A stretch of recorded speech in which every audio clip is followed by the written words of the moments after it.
You are mine, and you must obey.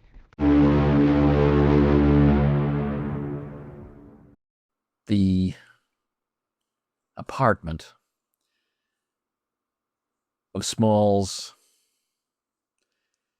is an endless war between tidiness and chaos, particularly more so when McSweeney is on Newbury Street. Plates, dishes, the open cupboard where the aunt's medicine is normally locked away, but is somehow brought into use. All of these disturbances show the sign of the interactions between these two old friends.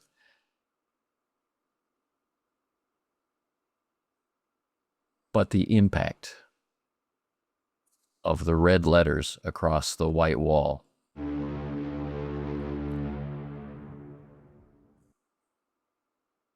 make all of those disturbances, all of that chaos, as nothing.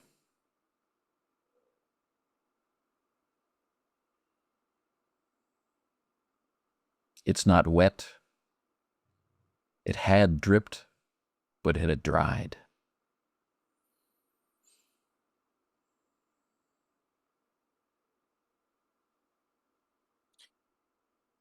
Good heavens. This is terrible. Oh my goodness. Terrence, do you think this could be Tommy? It's gotta be Tommy. Well, yeah, who else could it be? I mean, but Oh, Toby's all right. Look at the amount of viscera. All that blood. well, Smalls, wait a minute. How long have you been out of this kitchen? I don't know. Not that long. Don't think so. Did you hear anybody come in? No. No, but I mean, I told you how I had struggled with Tommy to get the book. I mean, the last thing I remember was Tommy actually leaving with the book, and the book has made its way back miraculously, thankfully. What? What do you mean? Well, I told you. Remember, I had struggled with Tommy. He was leaving with the book, and try as I might to keep him from leaving. Well, I'm ashamed to say that it got a bit physical, and I ended up. Well, he got the better of me, and managed to give me the slip. And he wasn't injured, I can tell you that. He left. You know, pretty much all together. Pretty much, I just sort of Whoa! Wait a minute. slow him down, but he got past me. Where the hell did you get that? Get what? The book you're holding in your hand. Oh no, it's downstairs. The hell it is? What do you mean? I can see you. Look, I can see you holding it. What? He's right. You're holding the book. What?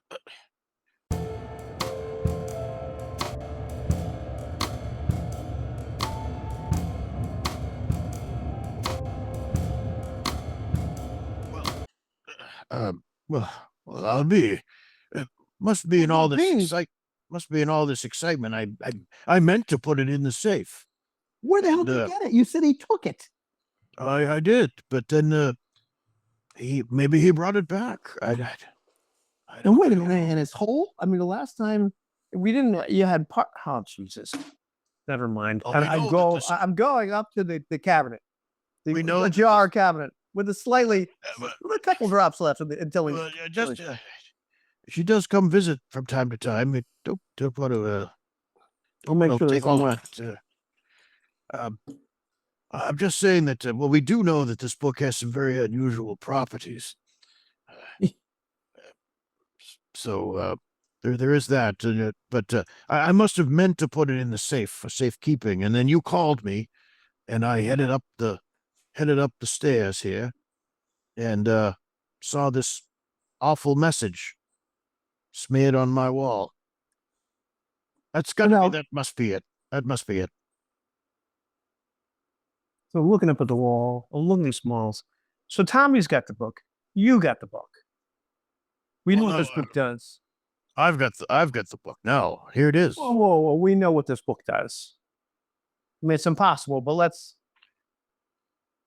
take a step many back. wonderful things. Don't call it wonderful, Smalls. Well, it We know really is. A heavy voice, both familiar and unfamiliar, says, yes, the book does wonderful things. It's coming from the armchair over there. Jump a mile. What in the world? Good heavens.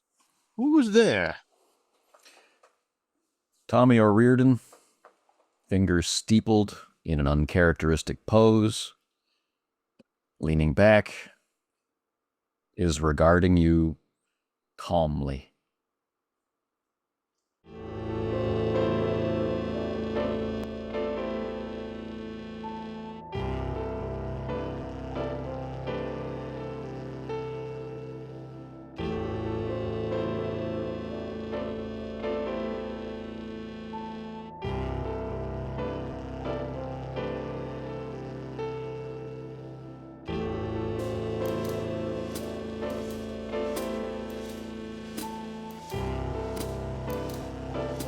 November 1931 is kind to few, least of all the little guys caught between the cold shoreline, the crummy breadline, and the frontline violence of mobsters and G-men.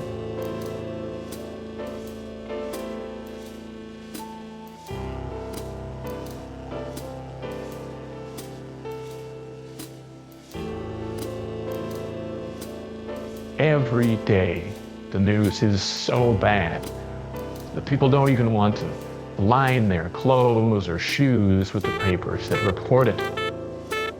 But the chill talks them into it. Maybe, if they live one more day, it might be work.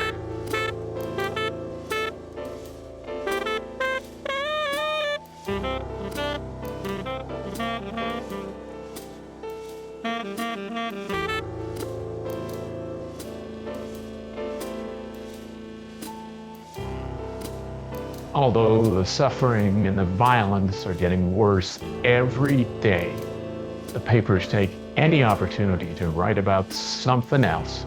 Scandals, gangsters, socialists and socialites. Hundreds of small fry jump or get jumped every night. But if one rich guy stumbles,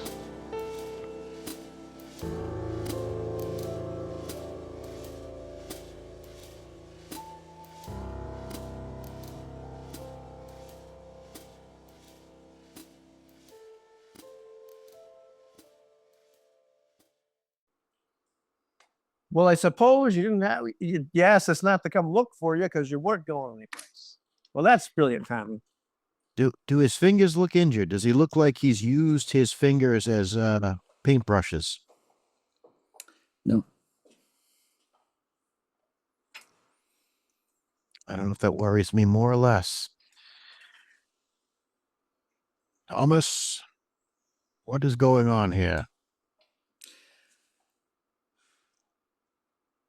You can refer to me as my lord.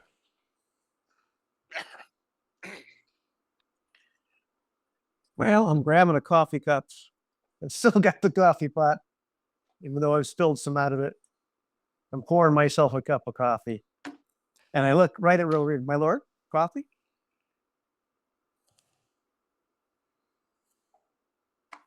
There is a blood-soaked rag next to the kitchen sink. Well, whoever you are, you've got some explaining to do. You've made a mess of my domicile, and it seems in addition to taking up my residence, you've taken up residence in my friend Thomas. Because I don't believe that's you, Tommy. I believe that someone else is in there. Something's going on. You are quite right, and I am here to explain, despite my host's protestations. I'm sitting down.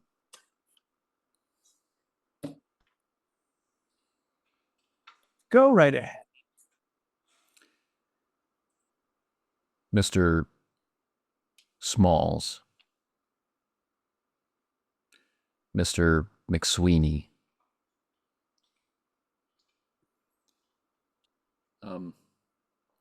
please clear away this debris from the tabletop.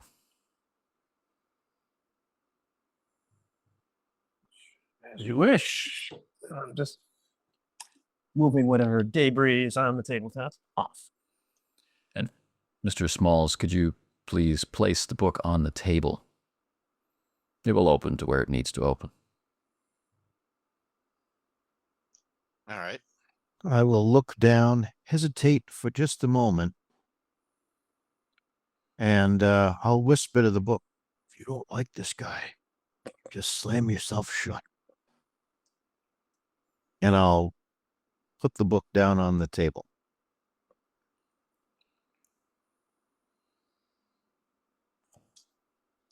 Falls open. A few pages by themselves flick.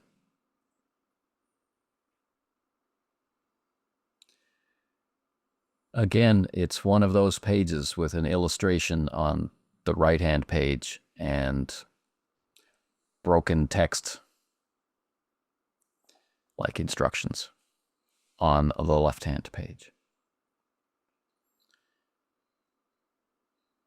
The illustration is not of figures. It's not of places or rooms or any of the sort of thing you've seen in it before. Instead, it's more like a map.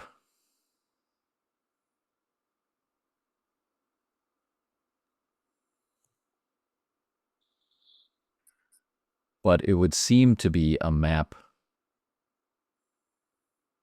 of astronomical bodies.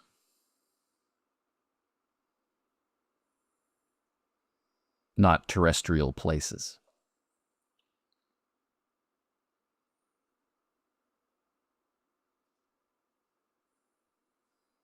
All right, Tommy, what are we looking at? This is a very interesting home that you have been dwelling in, Smalls, and that you have been drawn to, McSweeney.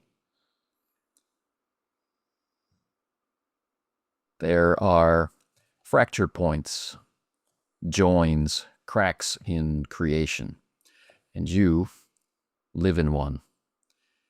And that allows, and then his English changes through Latin and then into another language. But the Latin phrase that he utters, Mr. Smalls, begins with, "And the door shall be opened."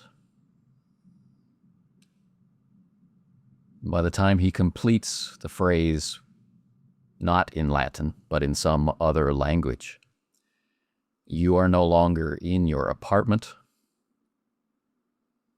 You're on a flat, crusty plain of white crystalline sand beneath a hazy sky. All right. Alfred. And I'll ask you to Yeah. roll. Make a sanity. Yeah. Yeah. All right. Let's see what we get. My sanity score is a 58, and I rolled a 98, so I failed. Okay.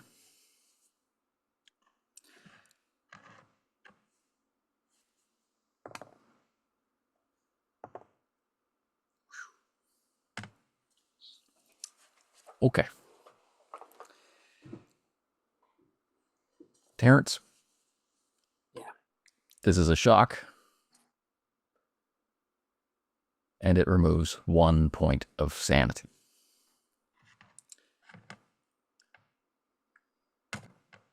Smalls, this is far more of a shock for you. Inflicting 4 points of sanity. Okay.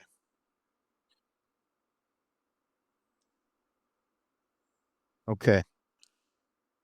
The violation of your home, the sanctity of your dwelling.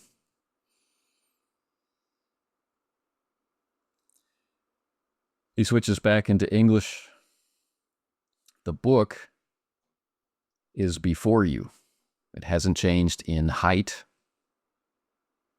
but it is no longer suspended by a table.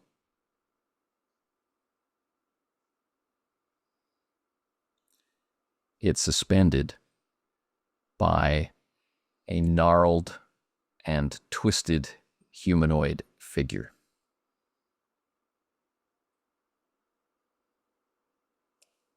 Clutching it.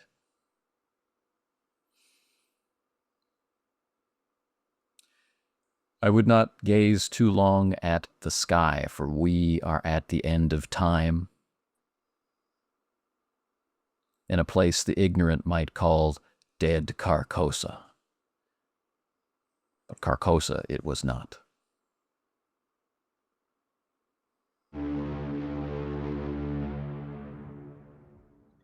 Does Carcosa ring any bells in Smalls's,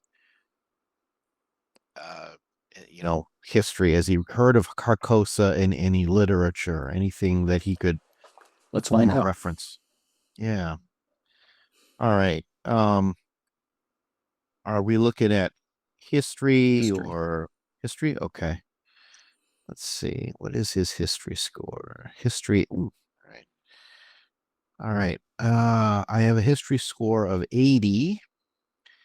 And let me make a roll here. 38 off of 80. So he makes his history roll. So Carcosa rings a bell. But Carcosa, this is not.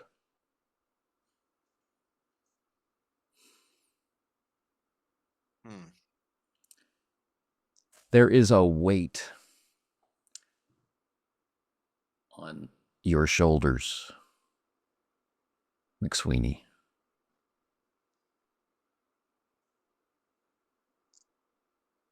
And Smalls, you are fully able to see what he can only partially see. And that there is a similar clawed and gnarled hand across McSweeney's eyes. There's a tongue deep in McSweeney's ear. And there are clawed feet dug into McSweeney's side to allow for a good firm grip. And a tail lashed around his neck. But there's no head. The tongue sprouts from an open neck.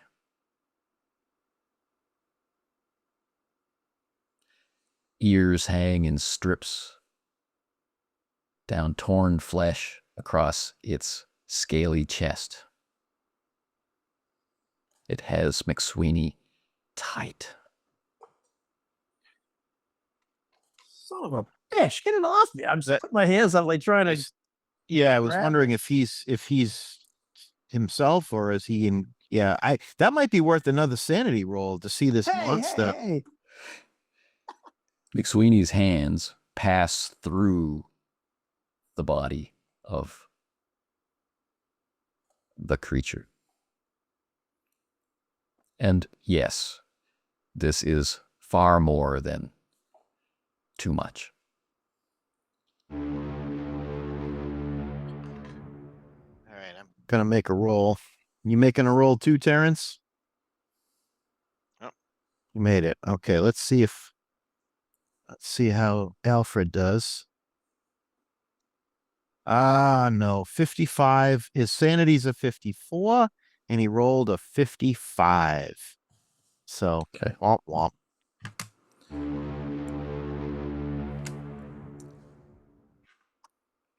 Although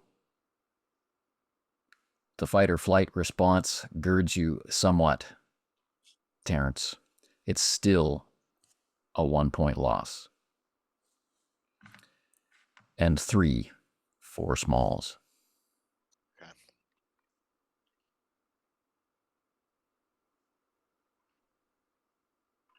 And I'm wondering, I don't think he's at that, was it 20% mark? I just want to make sure I'm not, This is more than indefinitely 5 nuts. in rapid succession. Yeah, this is 1, 2, 3, 4, 5, 7. 6, 7. Yeah. Yep.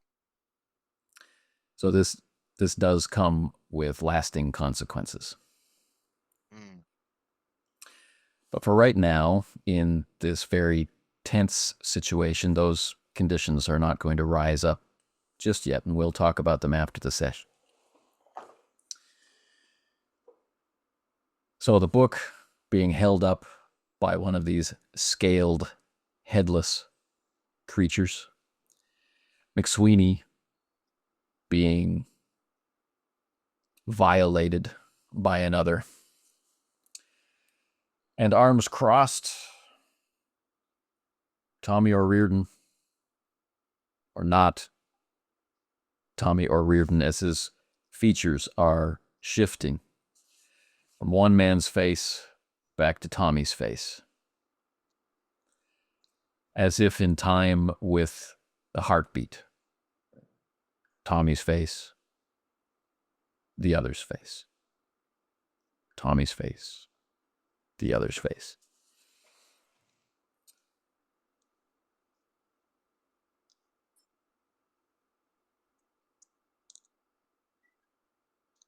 The book has chosen you, Smalls.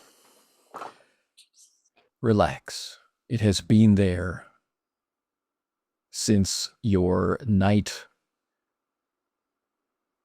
with Morgan.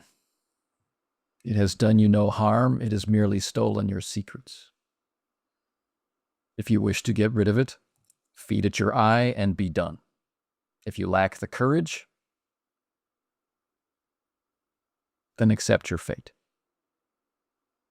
What's fate? To be ridden and have your secrets spilled into the mind of Morgan for the rest of your life.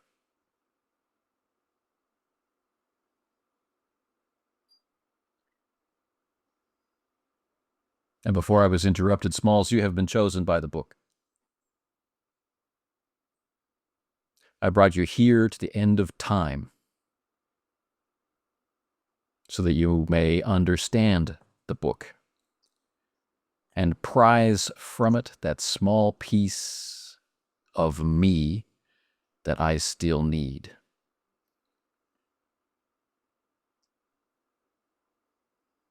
No, I'm not going to explain it. Read the book and understand, and I will return you to your beloved Newbury Street. Choose to ignore my request, and you will end your days here under the baleful light of Azathoth.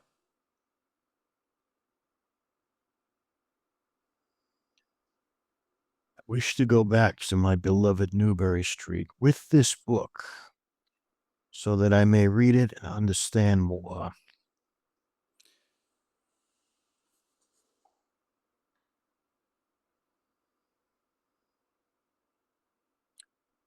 With Terrence, of course. Thanks. And minus these horrible things. These things are visible here at the end of time, but they are no less present on Newbury Street. Wonderful.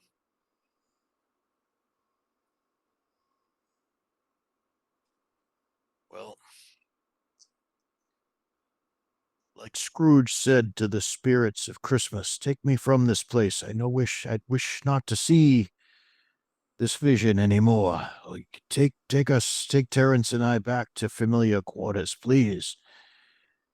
This is too much for one human mind to take in all at once. This is the first test, Smalls, for it'll be you who return us to Newbury Street.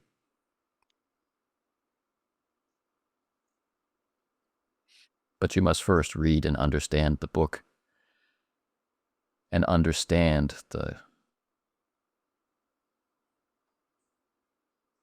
way to speak to the render of veils.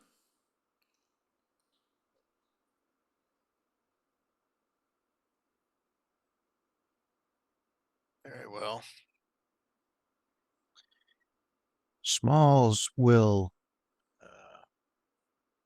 gird up his own courage and will step forward and, if possible, remove the book from the grasp of the creature that is holding the book. If I'm going to study, it's going to be on my own terms. And that starts with getting the book free of the grasp of whatever this thing is. And he'll kind of try to pick up the book without making contact with the thing that holds it. But Smalls, the creature is the book.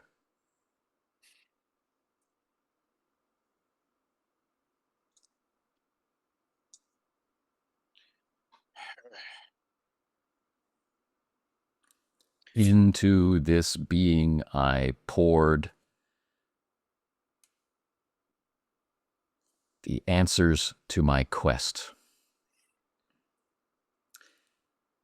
But it's devious, Smalls. It divided itself and perverted what I had found.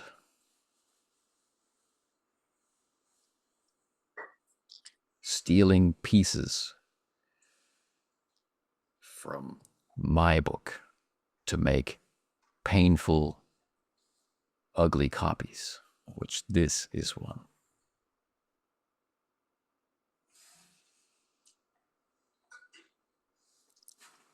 Read it and understand. It will not. It will change you, but not harm you.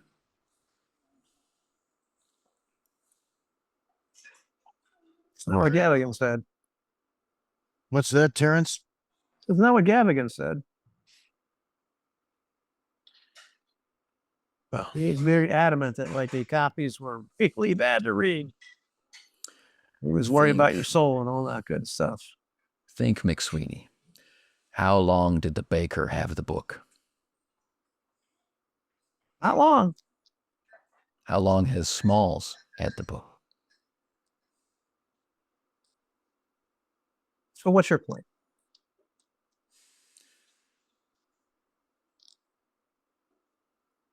You are made of sterner stuff, you dreamers. I have waited a long time to find the men I need to complete my quest.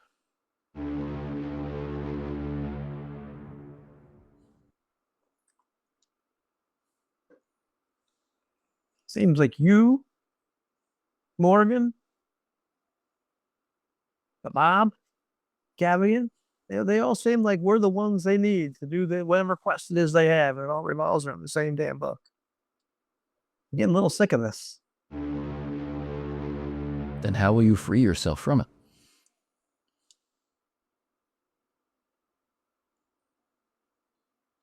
Well, I guess to free myself from Morgan, I got to pluck my own eye out. Is that right?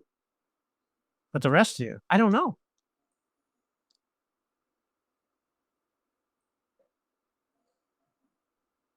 How do I know once we do what you want us to do, then you won't just kill us, or it won't end up badly for us anyway? What decision in life can you make where that is not true? I just when you decide for yourself, you're not following anybody else's agenda at all.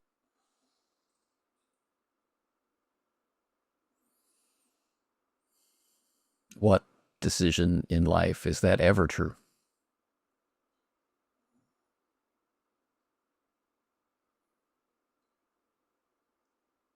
All right, Smalls is going to go up to Terrence and kind of put his hand on Terrence's arm and just kind of say quietly to Terrence, Terrence, I'm going to read this book. But if you think there's another way, I trust you. I'm with you. I don't want to force you into any path that I may choose. And if you can think of another way, well, I'll stand by your side no matter what. Well, Christ, well, I've been able to think of another way for a while now. I just prefer not to stay here, if you don't mind. Yeah, I agree with you. Although, as our host, I indicate the strange figure occupying Tommy's body, although our host seems to say that we've gone everywhere and nowhere all at once, that this is Newberry Street, but not in our time. As horrifying as that is, it's also somewhat fascinating. I'll level my eye at this fellow and I'll say, I can see how knowledge and understanding can be utterly seductive. I just hope that, and I mean you no offense, but unlike you, perhaps we will not lose our soul in the process. And perhaps we can recover something of your soul. Perhaps it's not too late for any of us, if you understand my meaning. And do we have the pleasure of addressing Mr. Prynne? Is that who we're speaking with? That is correct.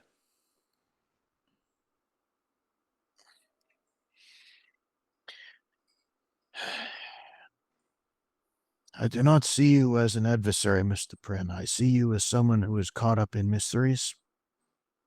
And perhaps in your own way, you're reaching out for help. Perhaps Terrence and I, we can help you. We can help ourselves, but perhaps we can help you in some strange way. Maybe we can all be free of all of this. We're all free or we're all damned.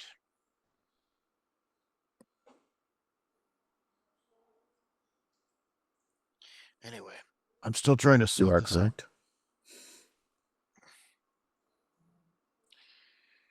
Well, at the moment, the only way I can see out of this is to read. So if you don't mind, I'm going to put my mind to it and finally dive into the full contents of this work. And with that, he will.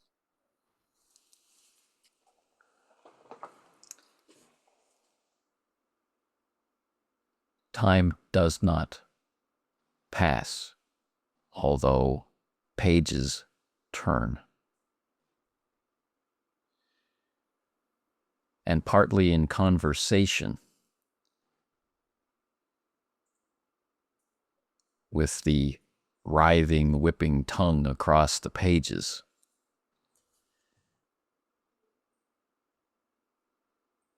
the knowledge of the book is made open to Smalls. And time does not pass for McSweeney either. Although memories, childhood memories, teen memories, adult memories, surface and sink as that tongue probes deep in your mind. There's no pain, there's no hunger, there's no thirst. There's just the admonition of Prynne to not regard the sky if you value your mind.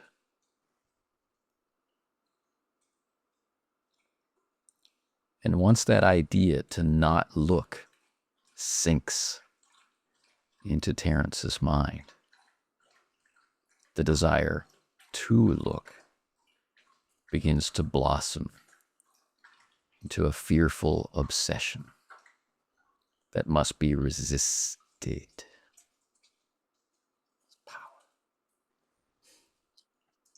Yes.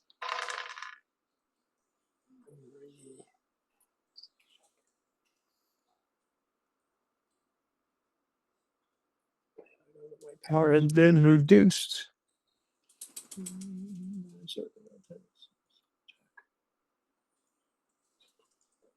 It's a bullet 35.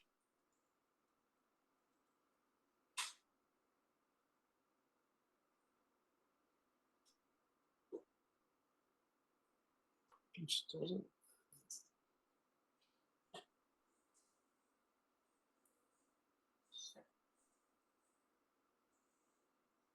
It doesn't seem like enough, but I just want to check.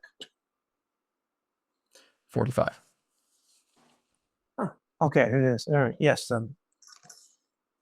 Seems generous. Seems. I'd like to look up, but I haven't.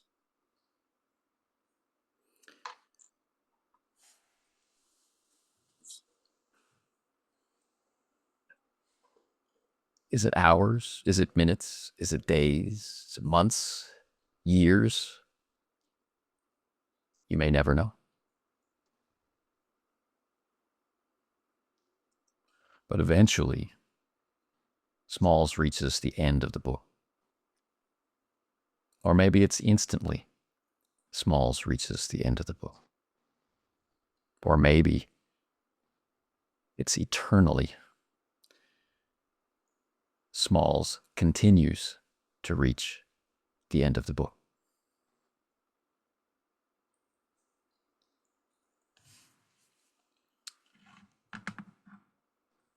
Sanity, Smalls. Okay.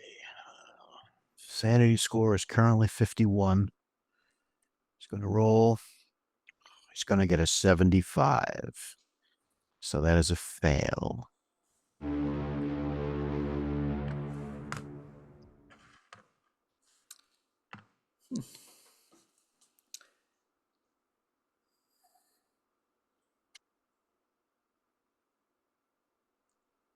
There are horrific things in the book. There are soul negating things in the book. There are morality destroying things in the book. But maybe the thread of the quest is what protects you from these horrors as only one point of sanity drains away. But the quest for an immutable, pure existence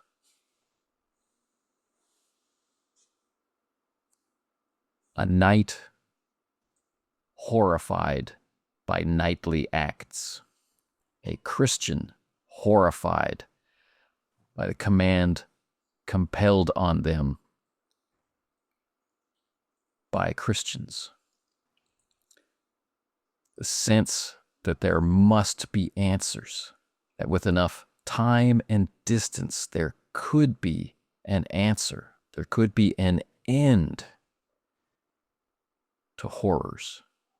Perhaps it is this which protects you, or perhaps this is the key that's unlocking the madness in your own mind.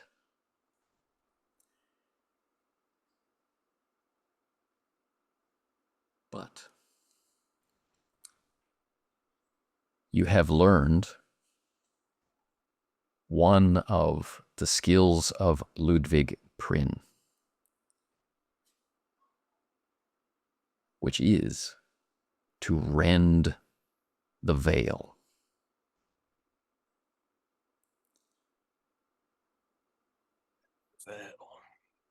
And with that knowledge, you can see that next to Tommy Prynne, there is a stitch in the fabric of space and time.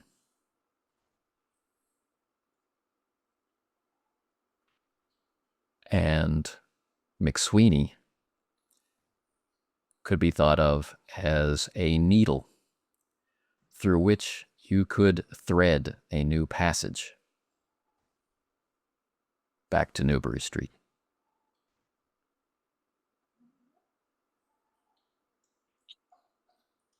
In so using Terrence as a needle, and knowing what I know now, how to rend the veil, see the veil, see the rent, and use the needle. Is it going to hurt him? Would he have to be used in a way that would be harmful to Terrence in any way? Are we looking at a sacrifice, or are we just looking at His is there another presence way? is required. If he were absent, you would not be able to make the journey. But no physical harm befell him when Prin brought you here. Okay. Using my newfound knowledge, I will guide Terrence, if he will let me. Terrence, you are the key to getting us back to Newbury Street. Oh, and I almost look up, but don't. Yeah, step this way, and Smalls will guide him through whatever esoteric exercise is needed to enable him to act in such a way so as to conduct us back to Newbury Street. All right. This is not done without personal cost, but much of the cost is flowing through you from the book. But you will expend 6 magic points.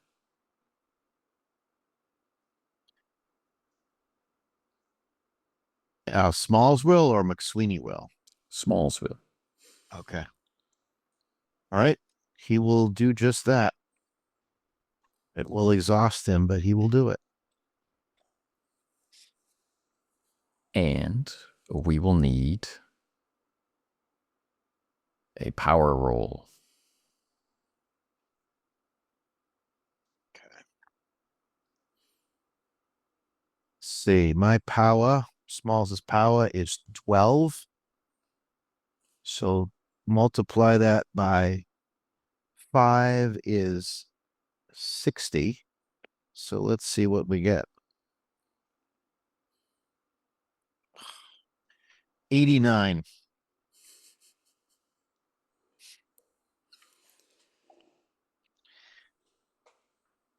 Exhausting.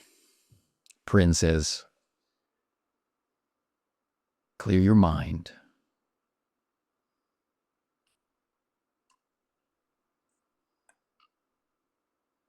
It's like learning to walk.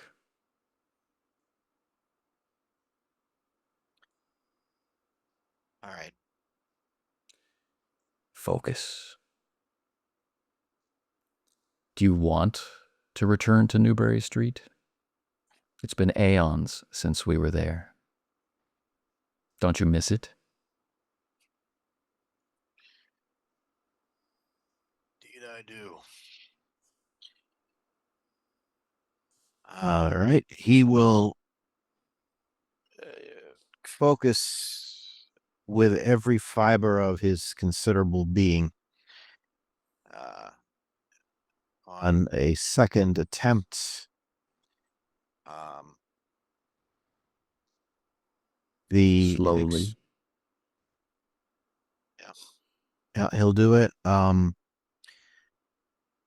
It will. Well, he'll give it another try. He will. It will fully exhaust him. He will be, if we make it.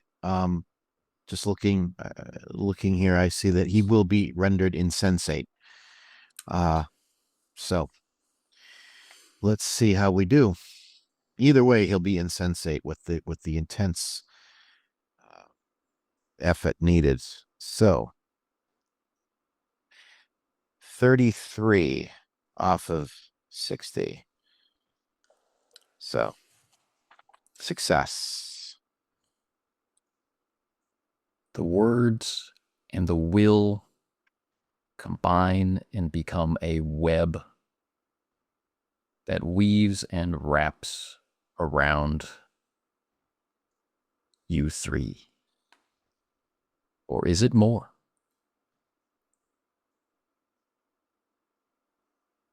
Is Tommy and Ludwig Prynne one being or two? Is Terence and his rider one being or two? Are you and the book two beings, one or three? As the veil is rent, these questions form and then fade. And Newberry Street is seen briefly by you before you hit the floor.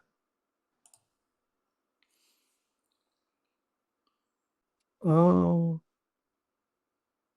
My God. The bloody message is scrawled across the wall in Smalls' apartment. Terence McSweeney utters, "Oh my God." But this is not the most shocking thing. For Smalls, who is behind you coming up the stairs, is now in front of you, collapsing in a heap. But he did not travel the distance from the stairs to the kitchen. In an eye blink, he was there. And he hits the floor with a resounding crash, shuddering the building, rocking the furniture.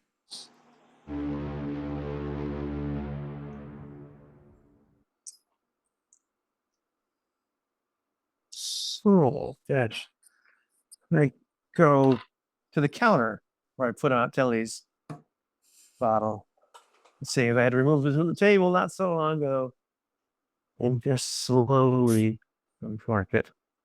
Take a very small swig.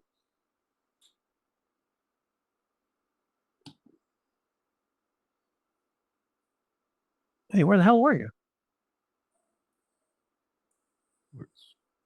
Where was I? What's Smalls doing on the floor? How did he get?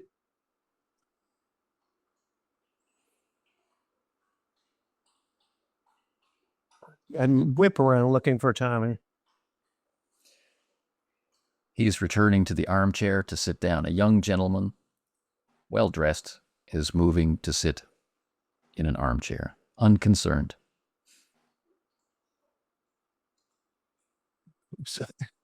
Where'd he come from?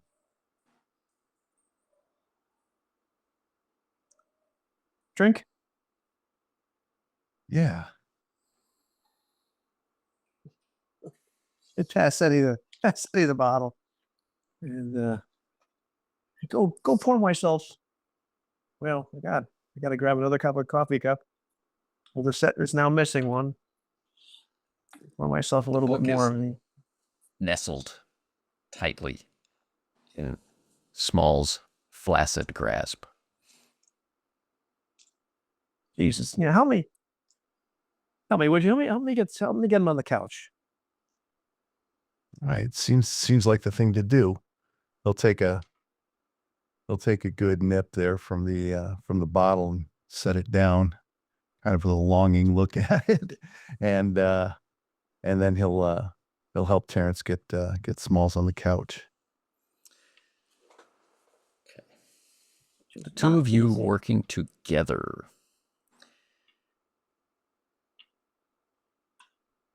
Terence, your strength? It's not as good as it once was. 14. And Eddie? 15.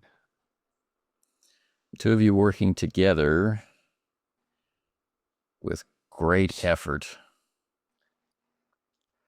can hoist Oh, the unresponsive Smalls to his sofa. oh, It's not the weight, it's that it keeps moving around. it's the weight, Eddie. It's the weight. And I grab the book and see if I can pry it from Small's grasp. Sure. It's just a book, isn't it? Just a book. Sure. So Is that the book? Is that what we've been looking for? that's the book, and trust me, it's more trouble than it's worth. Isn't that right, friend? Yes, thanks to the weakness of others. So I made a career out of not believing in this stuff, which appears to be less and less wise. So this That isn't is the the real road one. to adulthood. To shed the lies of youth for the despair of age.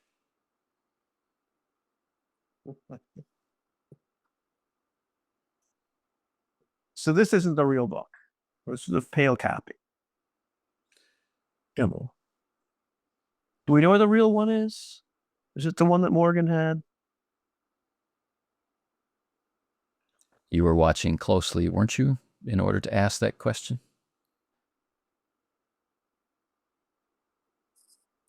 I suppose so. What happened to the true book? Vanished. If that was the true book. It was, and it did. And I have returned, in part. And I would like to be complete. So where's the rest of you? Trapped In the books, right? in the other books, where they will do tremendous harm to whoever opens them, Except for Smalls. except for Smalls.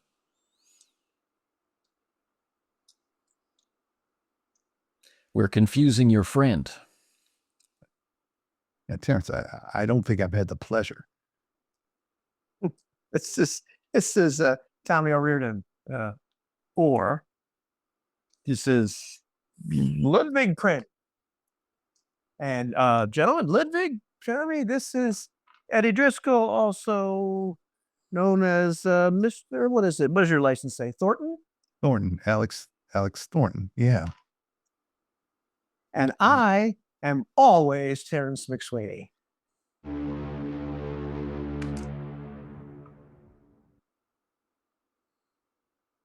So, Mr. O'Riordan, are you in the same body you was in before? Because I'm not.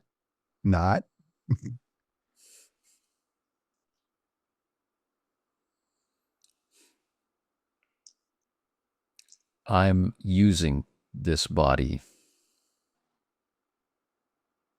I have no reason to keep it.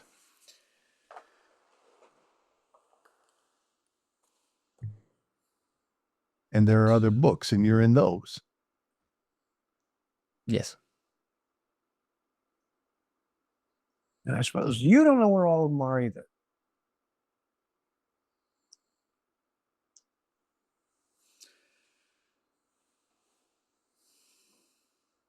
Because everybody else that wants them doesn't know where they are.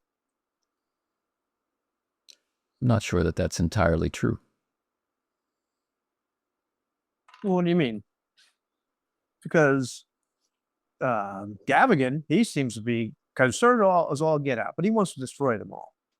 Then Morgan, on the other hand, he seems to want them all. Maybe. Eddie's just like racking his brain about what Gavigan may have told him about the books. Does this jibe with what Gavigan told him, or was he just supposed to find them? Gavigan was insistent on finding them and how to destroy them. He went over and over and over again the way to destroy them.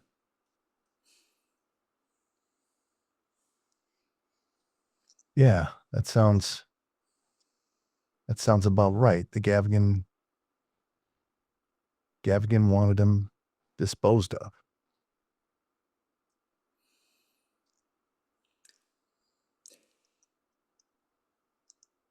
It's like what you said is registering later.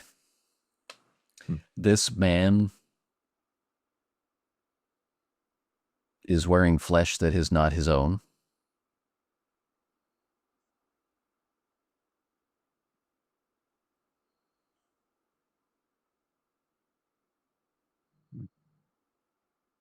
Is that the truth of the matter?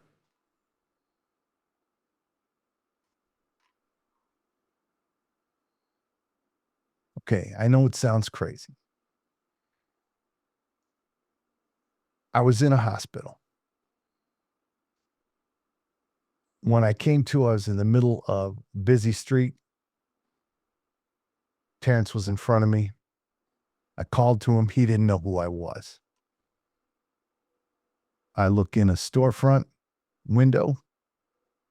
I don't know who I am. This says I'm Eddie Driscoll. There's nothing else. There's no other voices happening. It's just me. Right? But what I look like, the clothes I have, the ID that I have, all seem to point to this Alex Thornton character.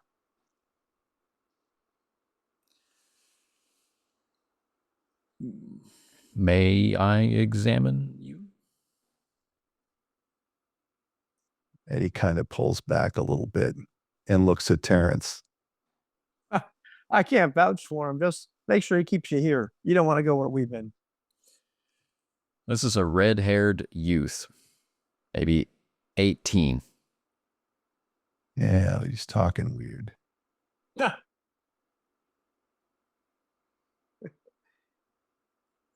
You ain't just whistling Dixie, Eddie. While you are deliberating, he checks Smalls' pulse.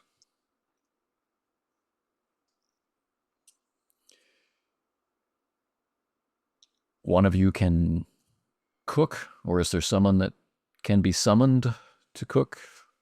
He'll need hearty broths, rest, liquids. He just looks down the length of Smalls. Tremendous quantity.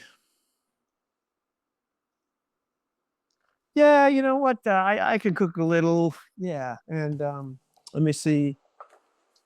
I'm looking over to to his various menus scattered around Small's apartment, and you still got a fat wallet there, don't you, Driscoll? Yeah. Yeah. Is I do. there an This is- apothecary near? A what? I mean, oh wait, oh, a druggist? Yeah, Yes. yeah, yeah. No, there's a pharmacy down the street. Why? Paper. It's so easy to find paper. He starts to write, then changes hand and starts to write again. Terrence, who is this guy? He says he's talking like a doctor, but he ain't old enough to be no doctor. Well, if I'm looking at him, I see Tommy O'Riordan. Just like when I'm looking at you, I see, I don't know who the hell that is. What? Just call him Mr. Prim. Mr. Prim. Okay. So I'll ask again. Are you like me? No.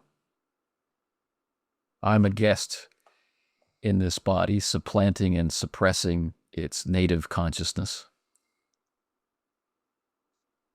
I'm here without permission, but I will reward the boy when I am finished with his flesh. You I might be able to help you if you let me examine you, and perhaps that would curry favor with McSweeney, who seems to hold some fondness for you.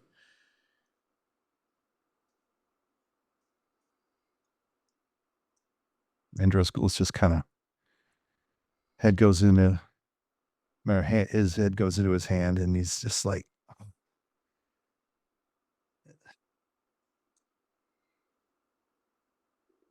Listen, it's all good unless he tells you have to take your eye out, which I don't think he will. Jesus. So I reached my hand out for the piece of paper that Tommy's own. Fetch these items, and they may hasten your friend's recovery. You got a sawbuck? I'll just flip him the wallet at this point. My eyes are on. I'm gonna go to the pharmacy. Keeping on the eye out for men with red, blue hat bands. Half-ass. Just kind of mumbles it. I'll be back. I'll be back, Eddie. So you saying somebody might be doing the same thing with me that you're doing with this Tommy kid? I do not believe so, no. It is an effort of will to reside here. I do not mean to offend, but you do not strike me as someone exerting will to dominate an other.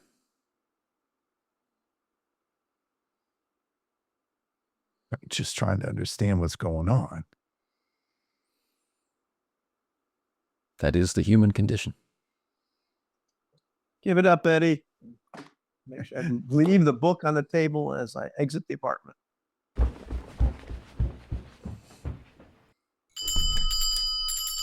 All right. What do I need to do? Show me your hand. I'll hold on my hands, palm up. This is an old art. These lines in the hand have meaning. Now think back. What did the hands, your real hands, what did they look like? These are a little bit smaller. Mine were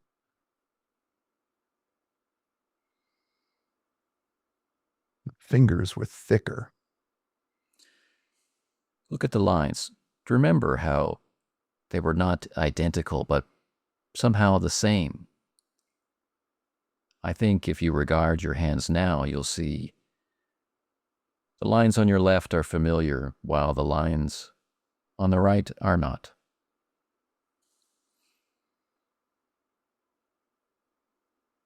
He kind of does a little bit of, he's kind of flexing them to kind of bring the lines into focus and you know, and then kind of relaxing them to be more natural.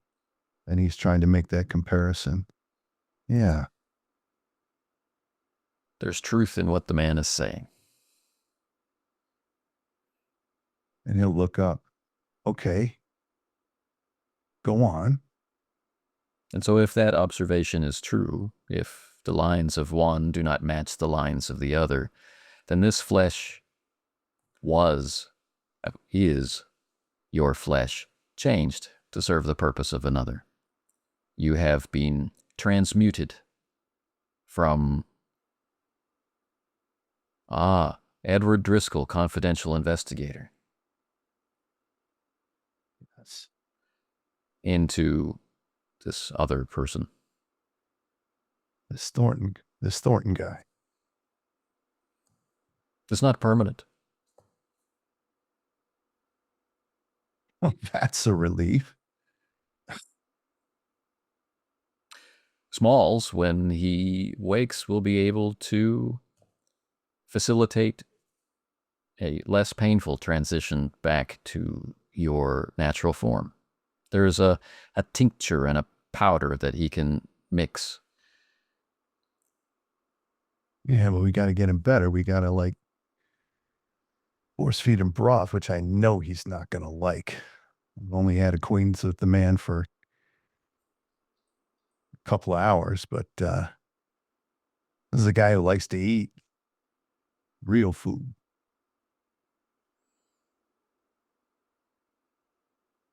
Well- He's going to put up some kind of squawk here, but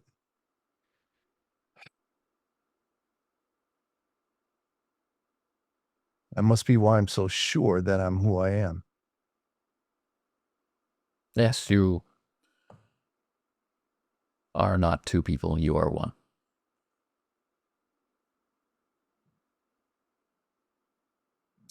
Over time, this change will reverse itself. This is not a process I recommend.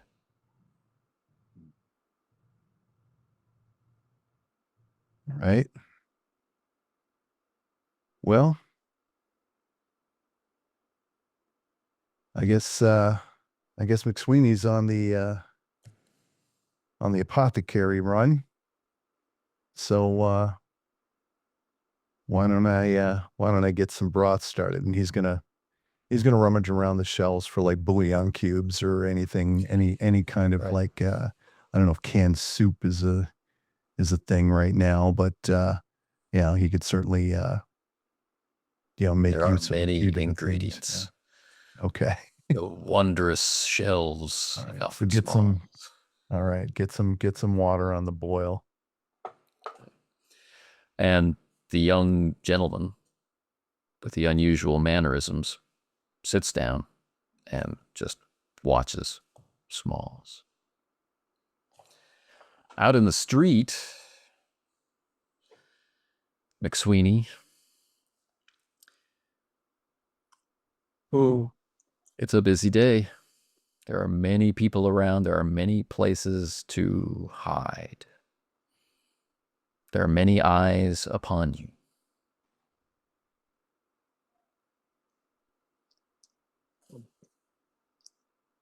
Looking around nervously, but standing straight and narrow, going to the apothecaries. The druggist. Clutching my wrist. It's Mahoney's Pharmacy. Right. Most honest name. Enter in and start looking at the list and seeing how many things I can just get off the shelves and how many things I need to ask for. None of the things are on the shelves. Yeah. So I wait, go up to the counter and say, yeah, I need some things. Just pass the Certainly, list sir. over. Pass the list over.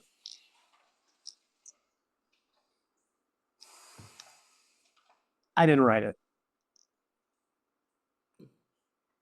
Nobody sells these things. What do you mean? If maybe in Chinatown or something. These are all roots and mushrooms. This is a pharmacy. Great. I'm telling me I can sign some stuff like that. I didn't even look at the list. I guess I'm gonna go to Chinatown. Then. That's wonderful. What can I do? Let me ask you something.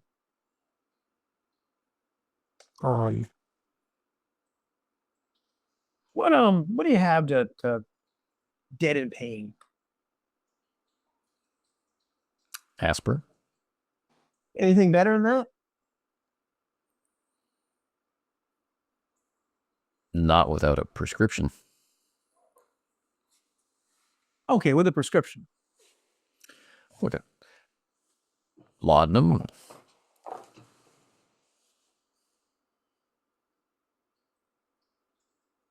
Would something like that work for like an injury, like a head injury or something, or a eye injury? Would it make it not so painful?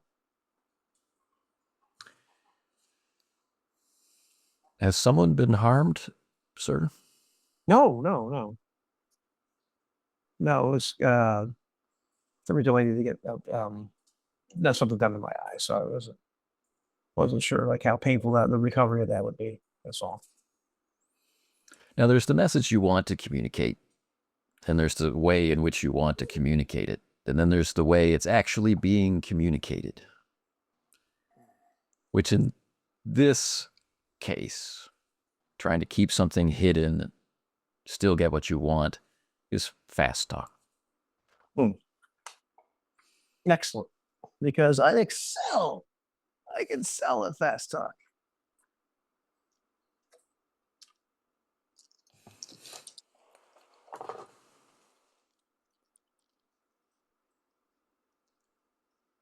All those videos that I did on probability. This is one of those moments.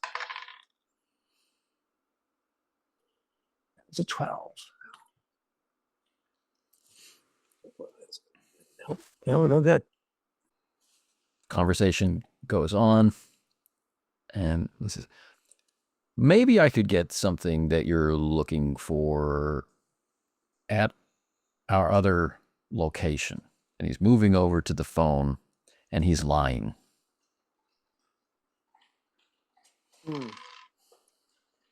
Yeah, and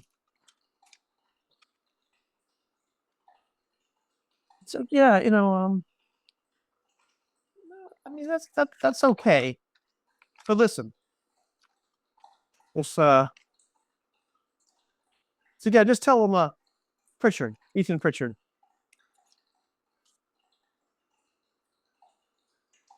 That's that, my doctor would recognize him. Pritchard.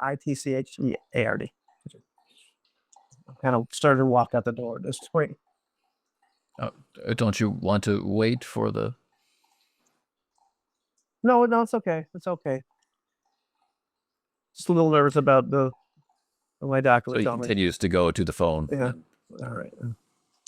At this point, I'm deciding to beat a hasty retreat out of the store, clutching this list.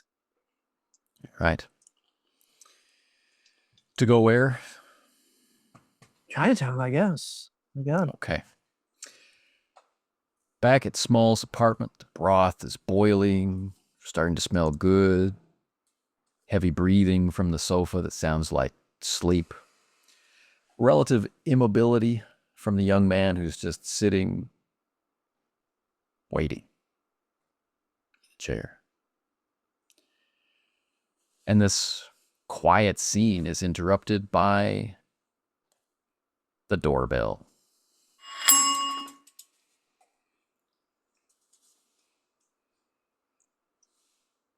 And Driscoll's kind of startled, obviously coming out of nowhere like that. There's like as many and as big, pots that I could find all, on the boil there. So like there's a melange of different smells, like, there's chicken and beef and whatever else is at hand. And he kind of shakes himself alert, and his hand goes to, I imagine he's probably not wearing his overcoat anymore, but his hand goes to where his gun would be, and there's nothing. And he kind of mutters, yeah. Doorbell rings again.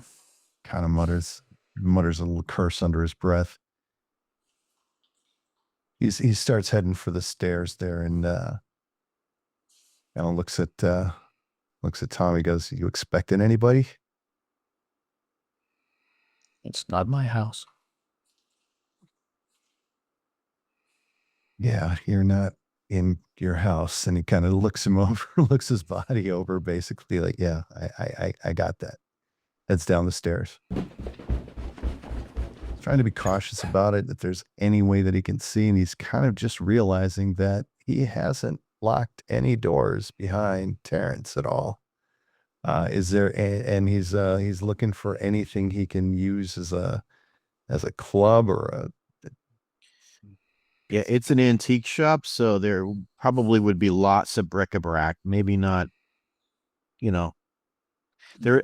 Yeah, just just this and that, but maybe not expressly a weapon, but Yeah. if you're willing to break a fine antique or two, you can probably get the job done. 4 open locks, and then of course the lock in the door. You can see the shadow of someone outside through the lace curtains. Nice hat shape. Tall. Big shoulders. Maybe it's Aunt Tilly. She's been known to wear a hat now and again. Doorbell rings again. Mr. Smalls, Mr. Smalls. Yes, just a minute. I'll be with you momentarily. And he kind of trots back up. He trots back up to the kitchen, just cursing himself, and grabs a knife. That is second time. The bloody letters across the wall that kind of, faded from memory. But coming back up the stairs to grab the knife before whatever it is you're about to do, they confront you.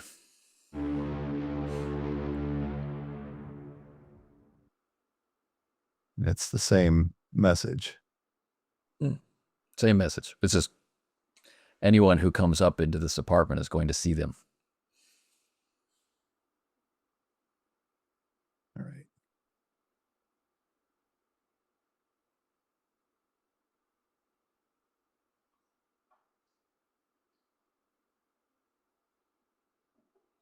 The voice is calling through the door.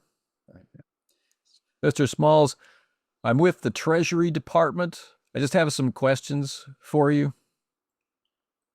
It won't take very much time. Sorry to interrupt your lunch hour.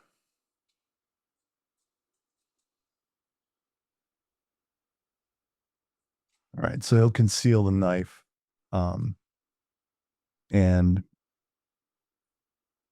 head down the stairs.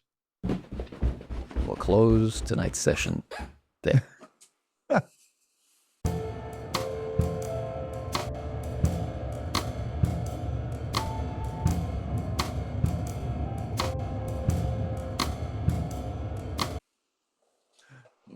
Oh God, I was waiting for that. Don't get me busted now, Eddie. Don't get Yeah. Oh, I don't. I'm not. Who made the call? Anyway. Oh no, never mind, guys. I think you're missing the real point here, which made me so sad. Made me so sad. But Well, it's actually going well. I was going to have it go through Driscoll's head that what McSweeney's instructions to him were on the street, and now he's just wandered off into the city. fine, So, it's yeah. fine. So it's fine. It's all right. Okay. So that's fine. Everything's fine. Oof. That was some fun right there, I tell you. Boy, Yeah. oh boy. Yeah, it's not often you can say that you've been thrown into something like twice in a but that was fun. Yeah. Yes.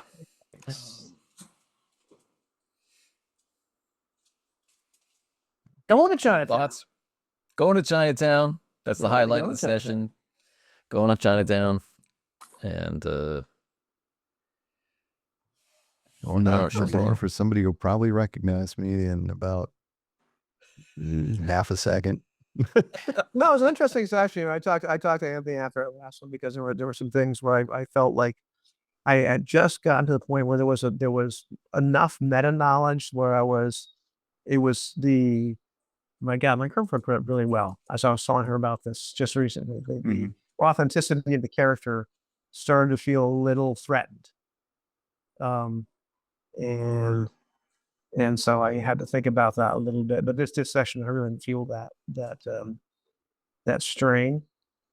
And it's not like I know too much, and but there were just there were various various things that were making more difficult for me to make decisions and remain like in the headspace of the character. This time wasn't like that. I really felt like authentically, McSweeney has kind of turned this corner where he's starting to be willing to accept what he's experiencing rather than completely fighting it. So, and do so in an authentic manner rather than a forced manner, because I face myself on this decision. Do I start to accept these things because as a player it would make sense to make things work better with the group, whereas this felt much more authentic from the standpoint of the character. Going to the end of time and talking with Big Friend, that might have helped. There was this desperate moment where I really wanted to look up anyway. I succeeded in the role, And then I'd have a new NPC. I know. Yeah, new NPC. Yeah. That was pretty heavy duty, And of course, Eddie has no idea what the hell we're talking about. It's Right. Yeah, but should we? Pretty entertaining when you see it. Yeah. Oh yeah, Yeah, I was don't gonna tell say, don't tell me. Don't tell him. Don't tell. No, him. don't tell me anything. Okay. All right. No. All right. Well, yeah, there are things that I know just simply from watching other sessions and whatnot. It doesn't necessarily affect what decisions I make, but there's some things I wish I didn't know. But it's not hard, doesn't make playing difficult in that sense. Well, I found with this session, it's another one of those moments where this game is so different from other games, in the sense that, speaking for Smalls, like this was a session he got quote unquote treasure, in the sense of like Loot. Finally, he's getting the treasure of knowledge, and like, okay, now he's got some kind of quote unquote spell casting ability, or he's got some sort of esoteric proficiencies now that he's fully understood this book, or maybe not fully understood it, but fully immersed himself. Perhaps that's the better way of putting it, but at huge cost, to his sanity. So, how's your little buddy there, Anthony? Is he all right? He'll be okay in a sec. I'm gonna put mute on. Keep talking. Okay.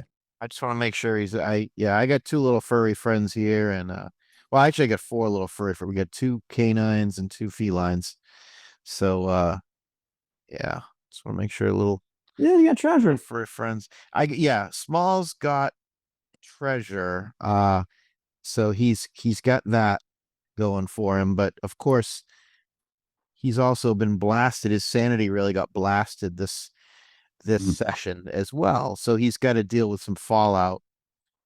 You get used to it. I've dealt with lots of sanity loss. Yeah. You just got a lot all in one session. You got It really came kind of crashing down, being transported to this other world, and then sort of finally fully sort of sitting down with this iteration of the book, learning some magic, or being able to see two realities at once. I mean, it's heady knowledge, and it's intoxicating on one level, but boy, is it damning. And I think that's the difference between, like, it's one of those moments that as a player, that's what I live for when I play these types of games. Like, I'm sort of mourning what's happening to Smalls while I'm sort of gleefully celebrating going further down the rabbit hole. Yeah. And McSweeney is like, why didn't I take the blue pill? Well, that's it. Yeah, we all could have. I mean, that's the other. I mean, yeah, there was that moment, but I was thinking, Smalls had two strikes against him. First of all, he is a knowledge freak. Like, he would probably, like, he would really struggle, with walking away from like knowledge. And then B, he's physically, I don't mean this in a disparaging way, but physically he's a bit of a coward in some way. I mean, he stood up to Mickey the Fist in a moment of indignation, many sessions ago, but then he would blanch at sort of taking out his own eye or something. You know what I mean? It's sort of like he is aware of, even though he's not a sort of a physical guy, he is aware of his physicality, mostly expressed through his appetite. But, he wouldn't be the first one to cut out his own eye to escape something. That would not be, I mean, Whoa, go easy with the metaphors there, pal. well, I don't know. Like the guys that give up an eye, like I don't know if that's metaphorical blindness or if that's literal blindness or both. But I just think Smalls would have two strikes. First of all, he'd have the innate hunger to want to learn more.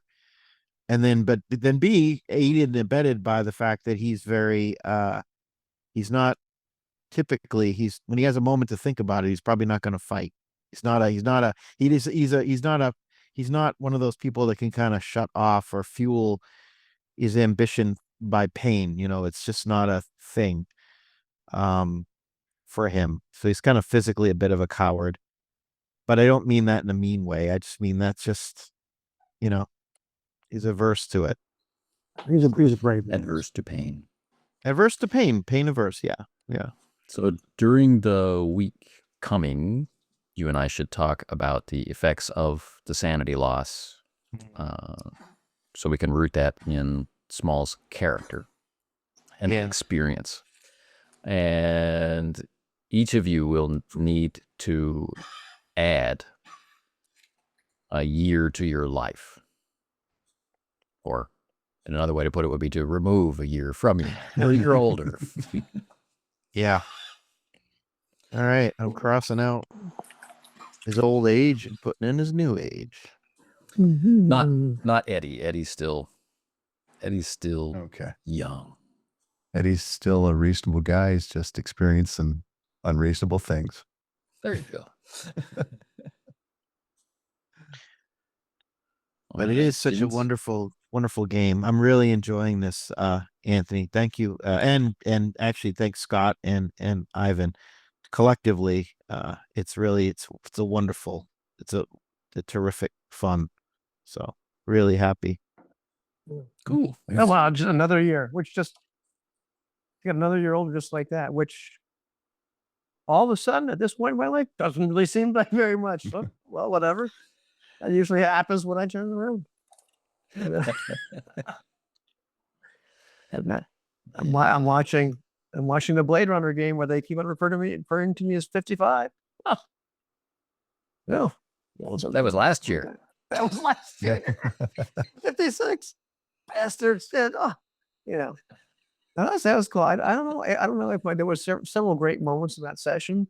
However, one of my favorite ones, and I feel very bad, this was one of my favorite ones because it's simply comical, was when Driscoll's wondering, like, there's got to be something around here I can cut. Well, and I've seen many a meal prepared in this apartment. Let me tell you something, pal. What's this made about? Food. that's right. This book is just a cookbook. But yeah, even poor Terrence having that, whatever that thing is, like sort of interwoven. Well, I think that was part of it. I think there was part of it was actually like being able to hearing about it is one thing, but being able to see a physical representation of what his condition made much more of an impression on me or him or whoever this person is, and so I did enjoy also the scene where I'm having to introduce Eddie Driscoll and Tommy O'Riordan and realizing I'm introducing 20 people to each other. Yes. Well, as a matter of fact, and at that point I could have mentioned my writer, but at this point that's not too much for Eddie already.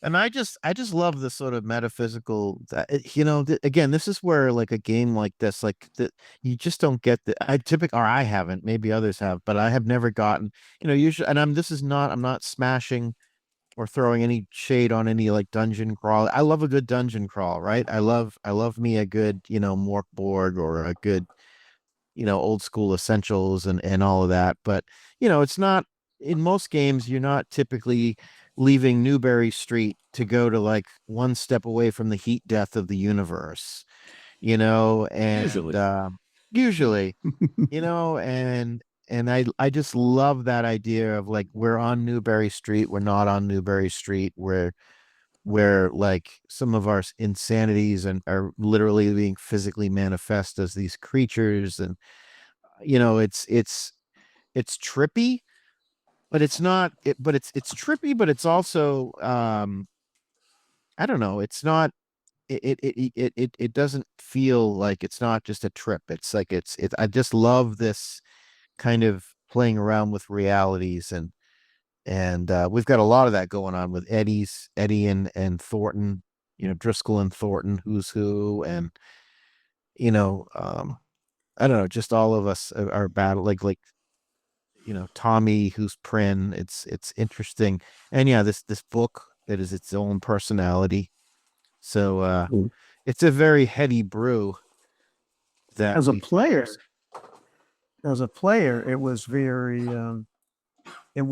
cool to start to realize all of a sudden to watch several episodes back, watch Tommy O'Riordan speak to Smalls in a manner suggesting that there was something going on with him.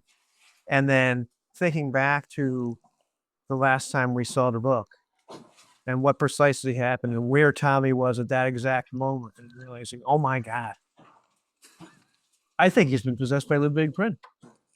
But as a player, not really. Yeah. So that's one of those meta knowledge moments. You're like, holy, yeah, goodness. yeah, I think that's what's going on. But as a, of course, as a character, that's not something that occurred to me at all. So it's kind of neat to have that dual experience going on. But then, right. it's not so. I mean, that's not the kind of thing I was talking about. Meta knowledge. I was talking about what that would cause me for problems. That's easy. It's just kind of one of those like, wow, son of a bitch, would you look at that? Oh my God, I think that's what happened. That's what happened. Well, it's awesome. It's awesome that we're all in our own ways. We're just sort of opening ourselves to the toxic battery acid that is the kind of mythos, and kind of bathing ourselves in it in various ways. And we know it's seductive, right? Right? You know that you're putting the pistol in your mouth, but the whole time you're sort of savoring the taste of the metal almost. And you know what I mean? It's weird. You know what I mean? It's just How many sanity points did you lose? I lost 10. I took a huge Okay, yeah, I'm not talking about Smalls. I'm talking about you, pal. Oh, me? No, I've never had more than 10 probably my whole life. But I'm just enjoying the trip. It's such a great trip, and it's yeah. No, I get it. But it's a flavorful journey, and I really One of the things that can be a challenge, especially when you're playing with people you haven't played with very much, and the broadness of what you can do with Call of Cthulhu, right? Like, which weird thing or which horrific experience is the one that doesn't mesh well with this player's perception of Lovecraft, right? Like, we got a lot of stuff. We've got the Dreamlands, we've got weird science, we've got magic, we've got possession, we've got raising the dead, we've got, insectoid fungal creatures from another planet in our solar system wearing skin suits and walking around pretending to be people. And we've got all kinds of really out there, almost mismatched elements that we can draw from. And which ones make an acceptable palette for the play group that you have. And so it's a fun challenge, and for me it's that leap of faith feeling. It's like, okay, we're gonna do something really weird now. Okay, now we're doing the weird thing. What are their expressions? Are they like, oh, I wish he hadn't done that, or is it like, this is I had that happen once. I was running a game. This was many years ago, and the game got aborted because I took us into the Dreamlands. I was running. It was a published scenario by Chaosium, The Dreaming Stone. I think it's by Kevin Ross, and starts off you're in the quote unquote real world, like the 1920s, the real world, and then you go visit this person, NPC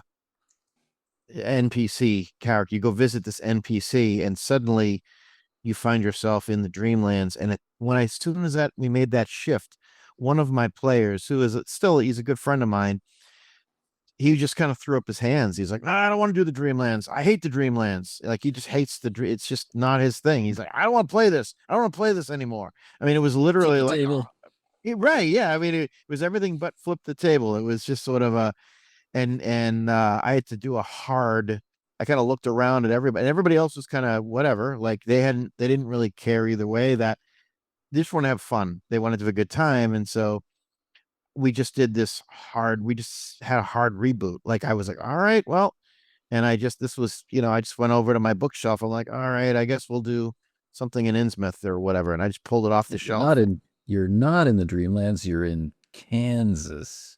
Right. It was just this like, all right, well, I guess, we won't. So we never, if it was a TV show, we never made it out of the pilot with the Dreaming Stone, because they recast the just even though, we got the writers in the room and everything. It was just like, guys, we can't go to the Dreamlands. It's like our star actor here won't do it. So that was I wanted to, like, with my friends, I didn't want to like be like, well, then you can leave to my friend, the rest of us are going to keep on with. I was like, all right, well, I wanted to keep him as a friend at the table more than, and we all did. So it was like, okay, I guess we won't be doing the Dreamlands anytime soon. And so he held the Dreamlands hostage for all of you. Pretty much, yeah. We've never done the Dreamlands. I think we ended up doing we did like maybe one or two one-shot adventures, and then we ended up with was it Day of the Beast? We jumped into Day of the Beast, and did that campaign. And that went off pretty well. I'm trying to think if there was any I don't think there was any Dreamlands elements that certainly no trekking across the Dreamlands in that one. So if you're encouraging Anthony to do the Dreamlands, it won't take much. I'm just saying. Well, I mean, the Dreamlands are fine. I don't know. They're cool. I haven't played much I haven't either run much in the Dreamlands or played much in the Dreamlands, but yeah, it is interesting that like, as you were saying, Anthony, like Lovecraft, he really runs the gamut from like Dreamlands to like body horror to like space aliens. And it's kind of like it's a true representation of the pulps in the 20s and 30s. Like, they were all over the place. In one issue, you would have like masked vigilante versus gangsters, and like a Wild West hero and a spicy romance or whatever. It was, they were all over the place.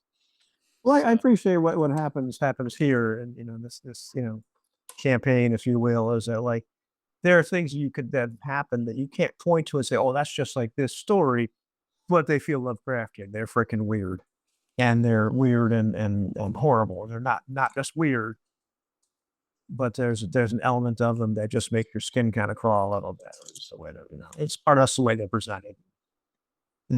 Hope so. That's what I'm going for. I want lots of crawling skin. Yeah, exactly. With or without flesh underneath it. Yeah, exactly. Yeah. I was pretty happy. I edited this book, the Cthulhu Codicil, for Triple Ace Games, and half of it a good one is the Dreamlands. It's for Leagues of Cthulhu. And I was very pleased to find myself in it. I get adopted as a character. And so it's a good one. A nice tribute to me from that is cool. The writer. No, is that Wade Wiggy Williams? Is that? Yeah. Paul Wade Williams. Oh, Paul Wade. Yeah. Do you guys know John Hook did me a kind of a high five, a wink and a nod. He put me in an Age of Cthulhu. It's Goodman Games has an Age of Cthulhu line. It's a good series, yeah. Yeah, and John Hook has got me in there as a lawyer, like an NPC lawyer. Like, you go to visit a lawyer and it's me. So yeah, that's a bit of fun. So all right, guys, I have to eject. All right. Well, sorry for the delay on entrance, Scott, but I hope the payoff was was worth it. Oh I yeah. want to hear. I want to hear Driscoll imitate Smalls more. So I'm hoping that happens. That was great. That was the highlight. That was the highlight. Momentarily. Guys yelling through the door. It's like, That's worth the price of admission right there. Is that 1 second? You nailed him. You nailed him, Scott. That's perfect.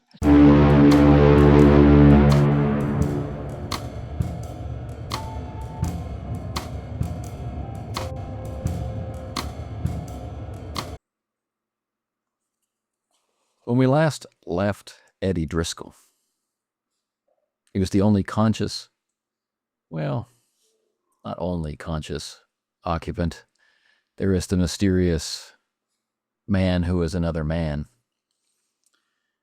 But he does not seem to be stirring at the sound of the treasury agent at the door. He has not remarked upon your quest for a kitchen knife. And he's offered no comment as the realization that the walls are lined with bloody text and a suggestive message. Still, the young, insistent voice floats up from the front door of the antique store. It'll just take a moment, Mr. Smalls.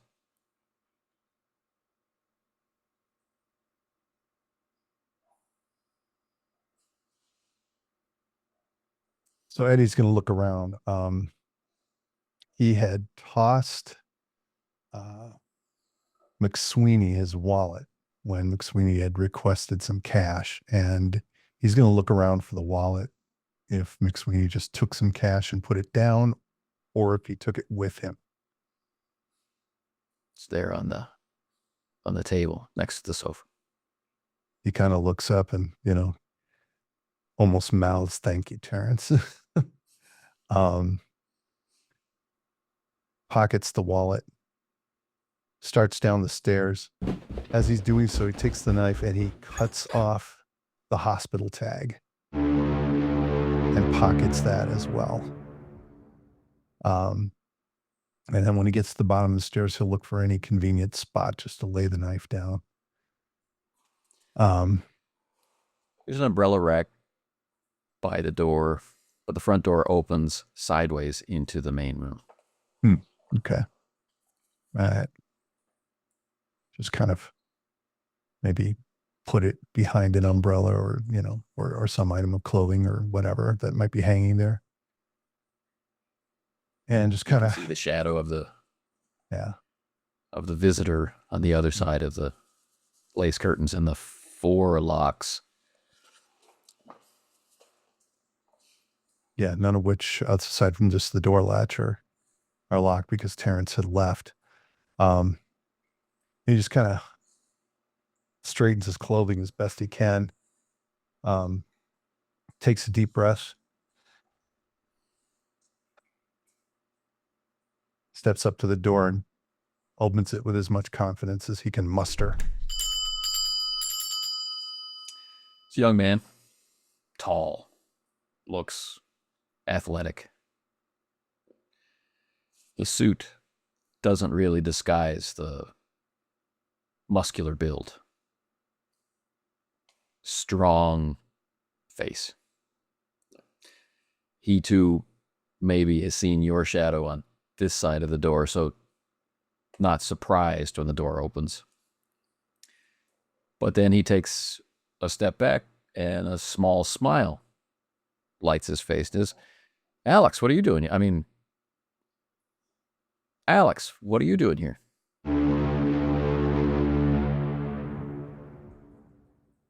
Well, I guess I'm doing our job.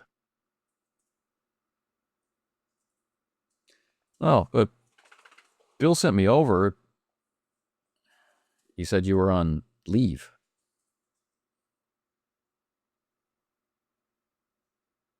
Yeah, but I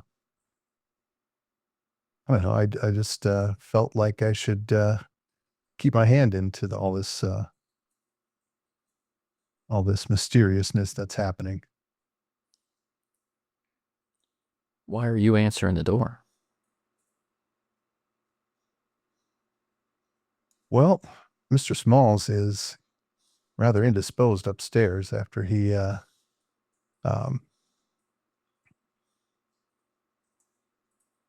called out. He collapsed, and we had to put him on a sofa, and that was a little bit of work. Sorry for the delay in getting to the door. Let's see how well you sell that. That's fast talk. All right.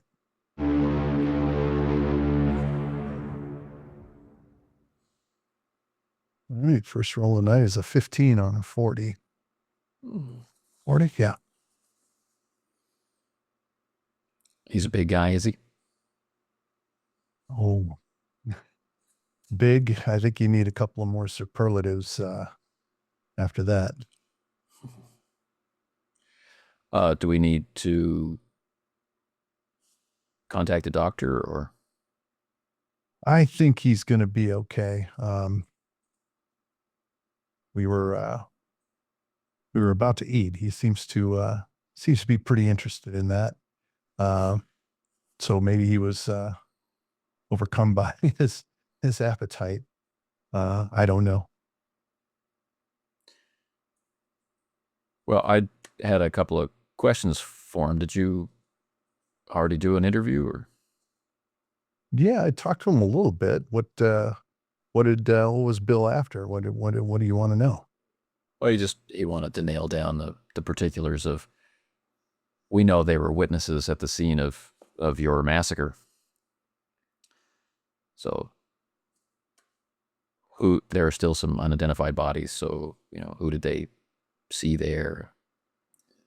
State of mind, the usual questions for witnesses. Yeah, he did seem a little bit overcome by that as well. Maybe the best thing to do is for me to just kind of stay here and watch over him, and I can certainly phone into the office, or when I eventually come back in, I can fill in the blanks for Bill.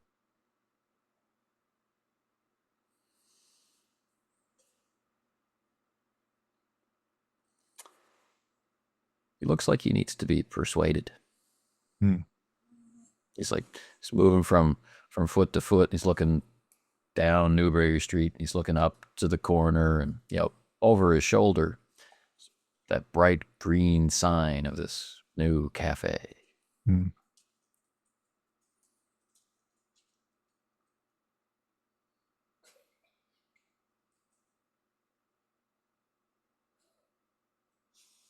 Hey, I'm good for the information. I'm really interested in this case.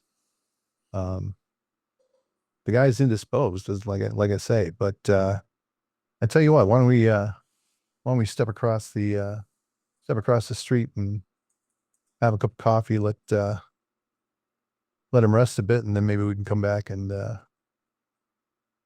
he'll be in a better state.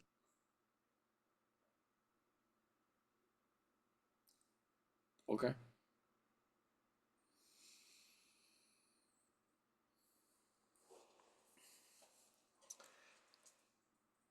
Newberry Street is politely busy.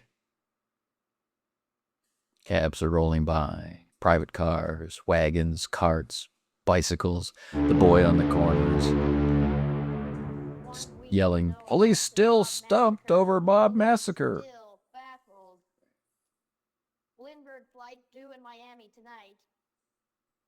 Extra.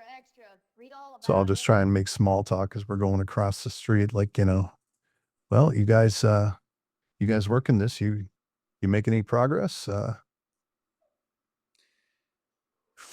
I just wanted to thank you personally for the 5 filing cabinets of material you had sent over from Dr. Call's office.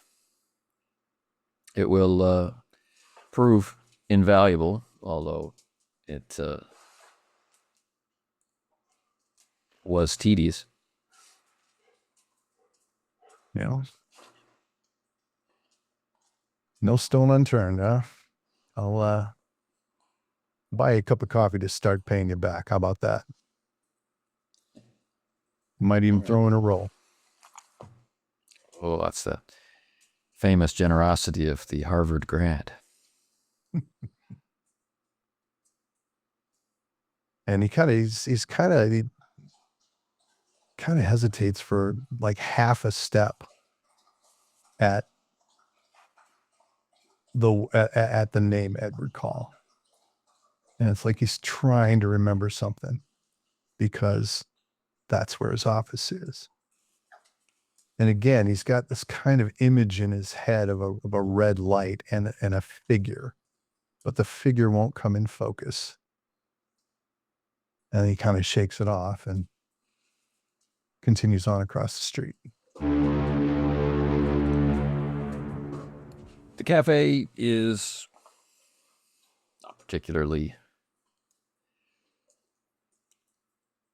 distinct. You can still smell varnish and new paint. Though a good, wholesome smell is coming from the back. Okay. They offer sandwiches, soup of the day. That's about it. The interior maintains the exterior decor. White with green accents. And a young couple working together in the back, and an ancient waitress.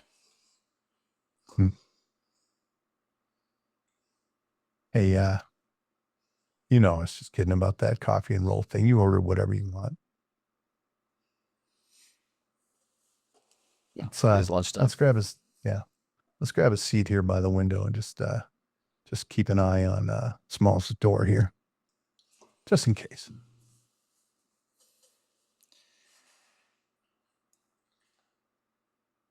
So the octogenarian server makes her way over.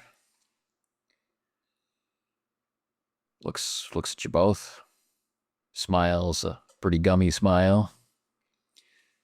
Turns your coffee cups over and fills them and gestures vaguely. All of this in silence. Gestures vaguely to the sugar and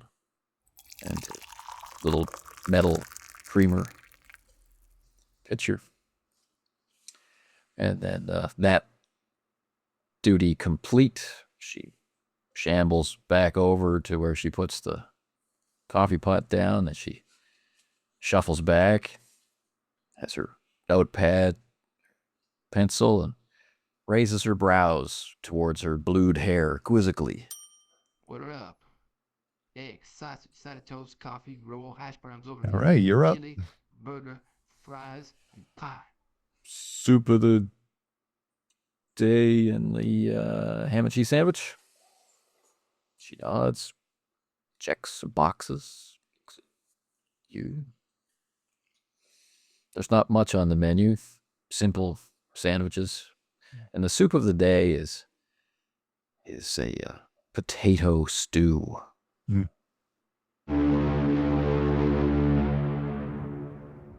Yeah, that sounds pretty good. I'll go for the soup of the day, and why don't you make my turkey sandwich? Checks it. She looks at you. Nods. Not a sound. And she shuffles back toward the kitchen.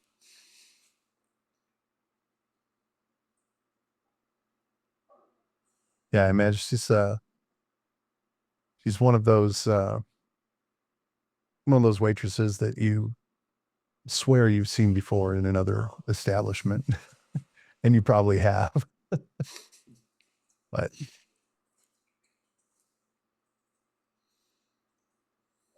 so, how you guys coming along? What'd you find out from all those files?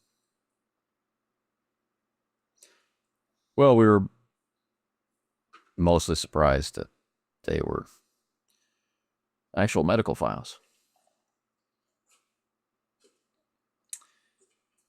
And we're going to have to figure out who the aliases, the obvious aliases, connect to in the O'Shaughnessy mob, but it might help solve some cases in that regard. But they were also property deeds and things like that for various O'Shaughnessy holdings, many of which are now under new management. Sure. But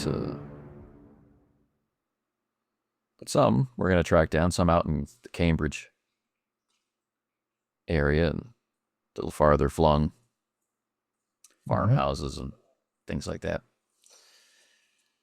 I'm not sure, it's maybe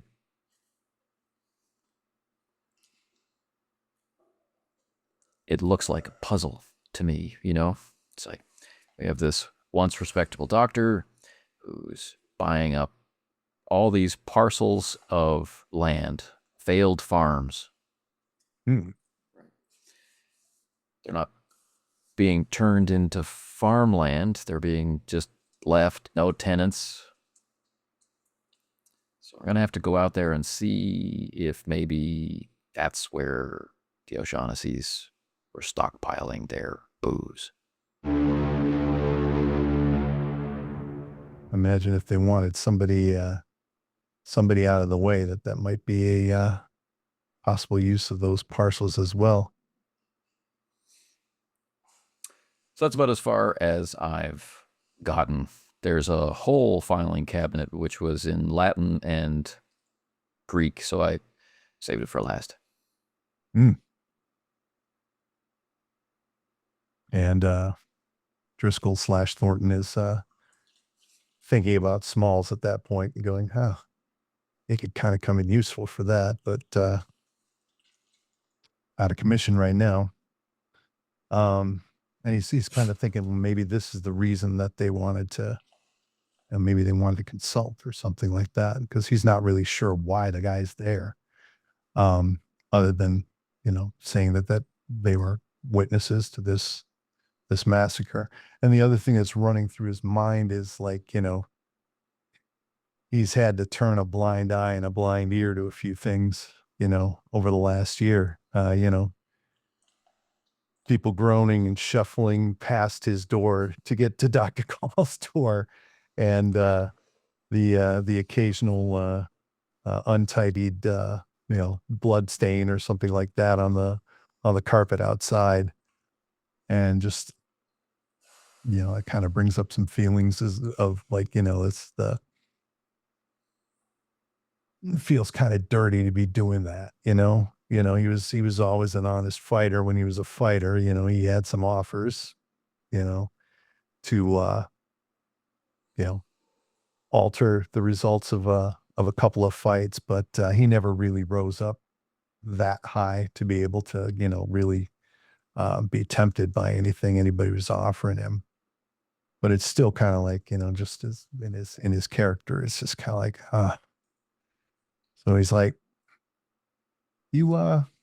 so these medical records, are they dated? Oh yeah. Dr. Call, it's really kind of interesting with doctors. You know how you can never read their handwriting? Yeah. It's really interesting how meticulous his notes are in some parts of the file. And then his prescription pad. And that's another maybe favor that you can offer to your friend in Boston PD, that Lieutenant Washburn, right? Mm. He had a prescription pad, and obviously someone was filling prescriptions for him, but no longer a doctor. Hmm. But anyway, interesting, false, illegible script on things. But yeah, he's quite meticulous. Alfred Smalls, is you slowly come to awareness that you're on your own sofa. The only thing to hear is the ticking of the clock.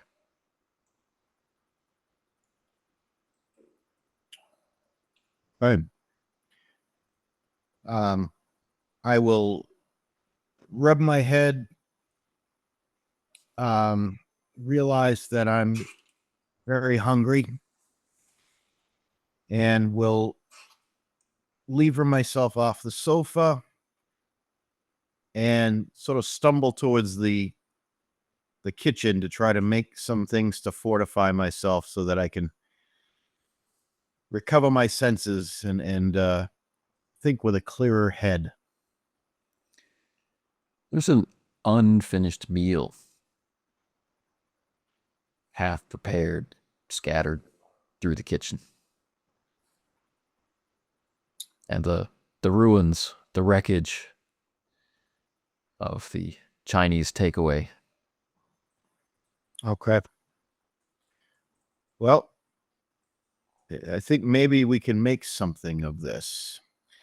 So we will it's already halfway there. So let's see if Alfred can't take it across the finish line in terms of the preparation. Maybe he can even use some remnants of what's left of the Chinese food. There may be a half full box of fried rice, or a half of a container of lo mein or something that he can kind of throw a mishmash together so that it'll be enough to give him something of a meal.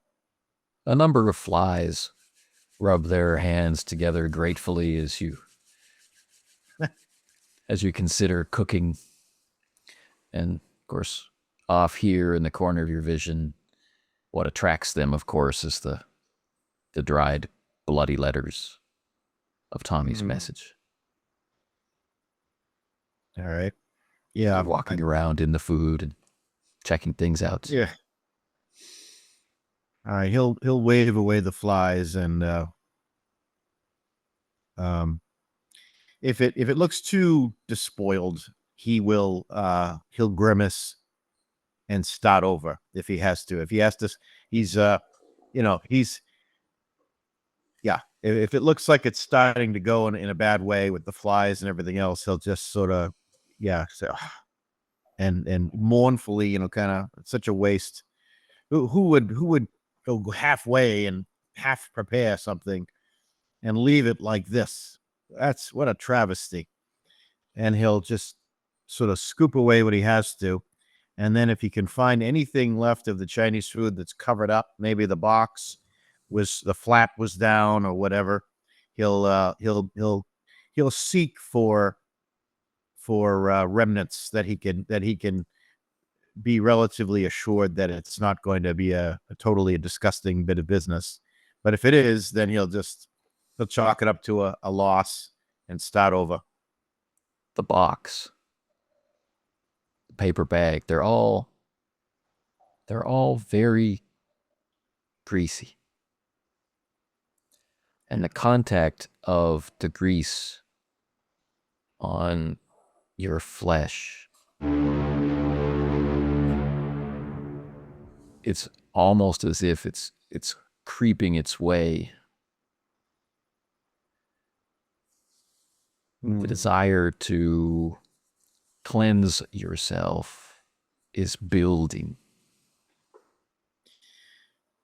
All right. Well, perhaps for the first time in his memory, Alfred loses his appetite. And he will go to the sink, and he will sort of suddenly doesn't have an appetite. He'll go to the sink and he will wash off the grease, or what he as best he can. And then will sweep away all the food, the half-baked food, the half-made food, the Chinese food, all of it, right into the trash. He suddenly just has no the smell of food right now. He's just so turned off, which is a novel thing for him. That's Yep. how he's feeling. Once in motion, an object tends to stay in motion.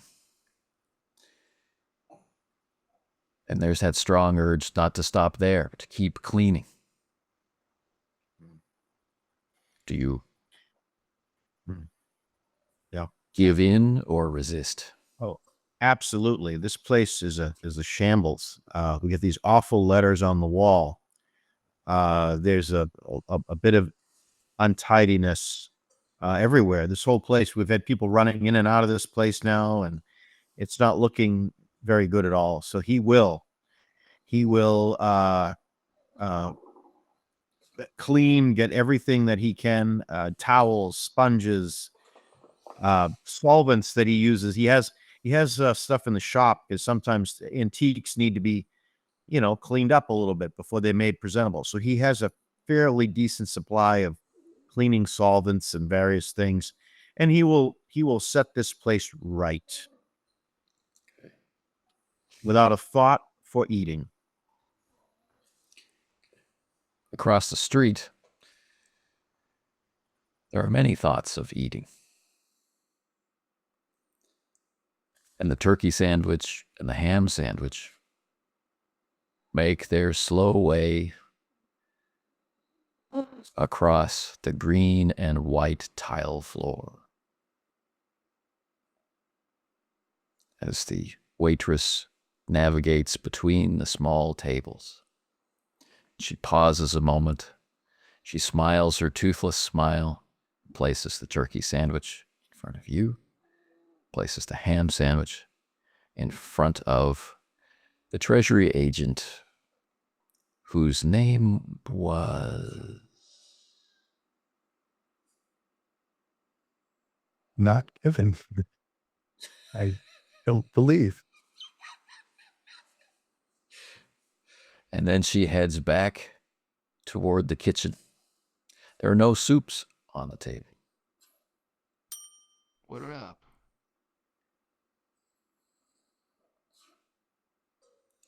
Give a little sniff of the air. Do I smell anything cooking? Your partner in dining is watching your ghost. I feel bad just sitting here, not helping. Order up. Do you think it would be insulting if... Order up. Eggs, sausage, side of toast, coffee. Other diners are enjoying their soup and sandwich. More people are coming in, and as we get nearer the end of the lunch, of a normal lunch hour, but maybe not a tradesperson's lunch hour, the cafe fills up.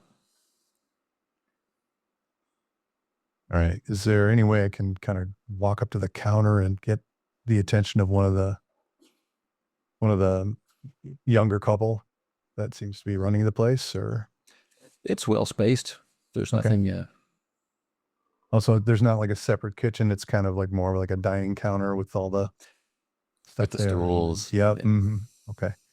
So I'll just kind of saunter over to the counter and kind of get one of their attention. And just Yes. really quietly, hey, it's not a big deal, but we ordered the soup of the day, my friend and I over there at that table, and the old dear there she just I don't know if she forgot or whatever, but we don't, like I said, She's- you don't want to make a big scene. She's dipping it up as you speak. The old dear. Oh, okay. All right. Oh, I'm sorry for you wanted your soup first. no. We just we're a little bit concerned. She's moving kind of slow, and Everybody can use their hands. She's going to outlive all of us. I wouldn't be surprised. Thank you. I hope everything will be okay. Oh, it'll be fine. It'll be fine, ma'am. Thank you. And so the slow journey with the 2 soups. She makes her way back across. She looks up at you and she smiles. I give her a smile back and a nod. The treasury agent doesn't look like he smiles often, but is covering one now. Yes.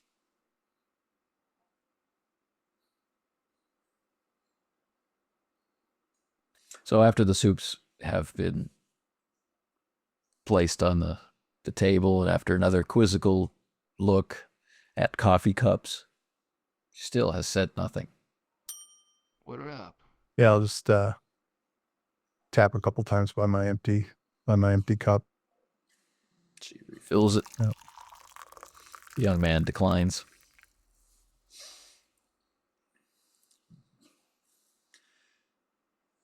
So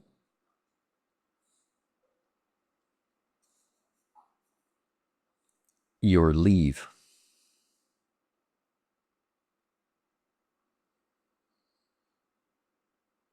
Yeah. You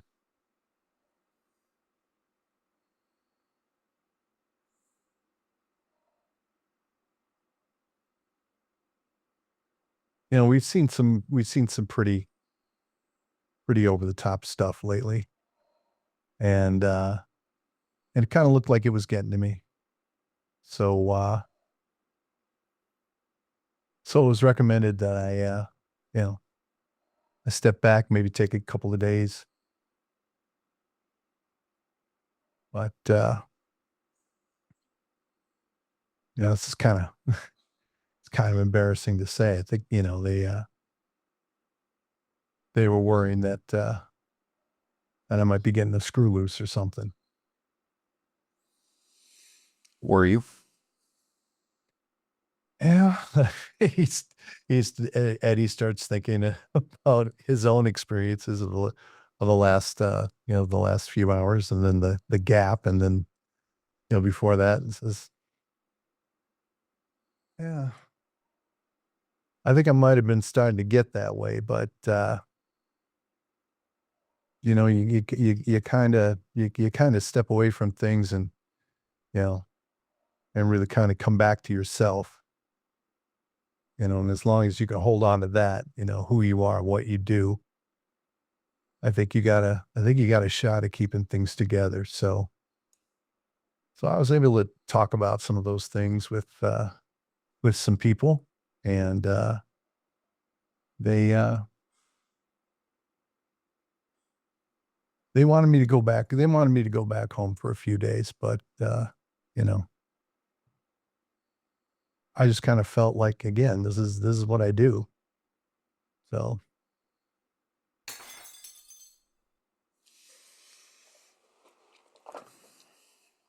started pulling some threads myself. So this is a relaxed environment. People are eating, low conversations, talking about all sorts of things around mostly where they work, and the problems that they're facing with their boss or with their spouse or whatever. You're surrounded by the hubbub of normal, everyday conversation. But the man across the table from you, right, almost military in bearing, right, and he's comfortable. He's a comfortable, agile-looking fellow, but he keeps having trouble because he's wearing 2 large guns in shoulder holsters. So dealing with the soup or dealing with the sandwich, and he keeps wanting to cross his arms, but they're in the way. And so his question hits pretty hard. Is that why you're not carrying your guns?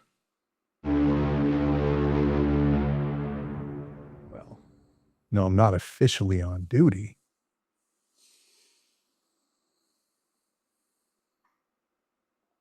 Okay.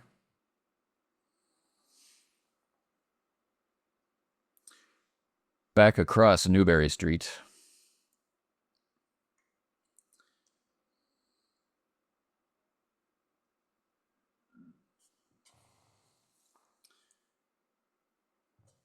The white wall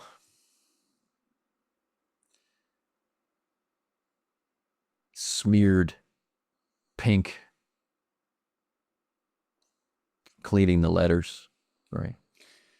And almost like a trail or drops of blood making their way down to the floor.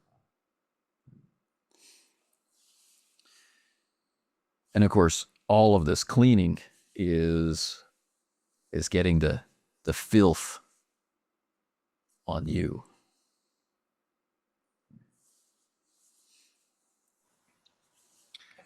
It's terrible. You know, he says, the voice in his head, if there was less of you, there wouldn't be so much that could get on you. So, in a way, Alfred is seeing his girth in a new light. You know, he's just he's got to get clean himself of all these terrible things that have happened.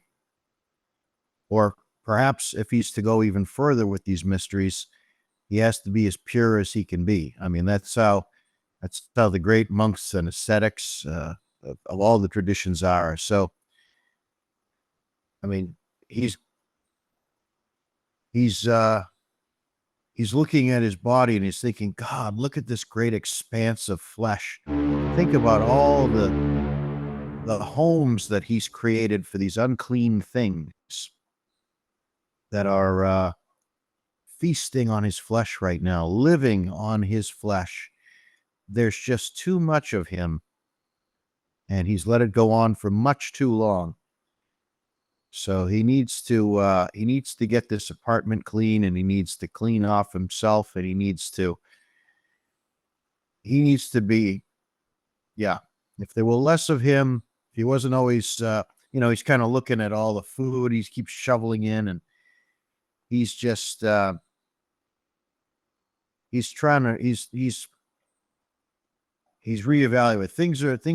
Things haven't quite, the tumblers haven't quite fit into the, the tumblers are still whirring. Things haven't quite slotted into place, but he's feeling different. And, yeah. A rivulet of water mixed with the pinkish, reddish residue from the wall is coiling down the paint, and it brings with it a vivid memory of the book and the creature holding the book and its tongue coiling around and penetrating in and rising out through, bringing with it knowledge and pain and hunger. 1 week and no arrests and mob massacre. Police But that's dispelled by a honking horn and a shout from Newberry Street. Extra, extra. Read all about All right. In that moment of mundane reality, Alfred will put down his dripping sponge into the bucket, the tin pail that he's got by his side.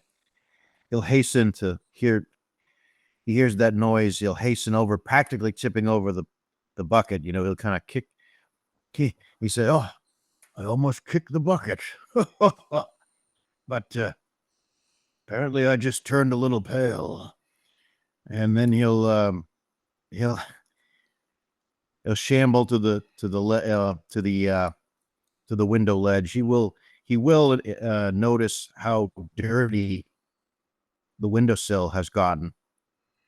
But then he will glance outside, hearing the noise of the traffic and the horn, and wondering if something's going on. What could it, what next? He'll kind of go to the window, kind of hoping perhaps that it's just everyday Newbury Street traffic, or It is somebody avoiding a every day. pedestrian.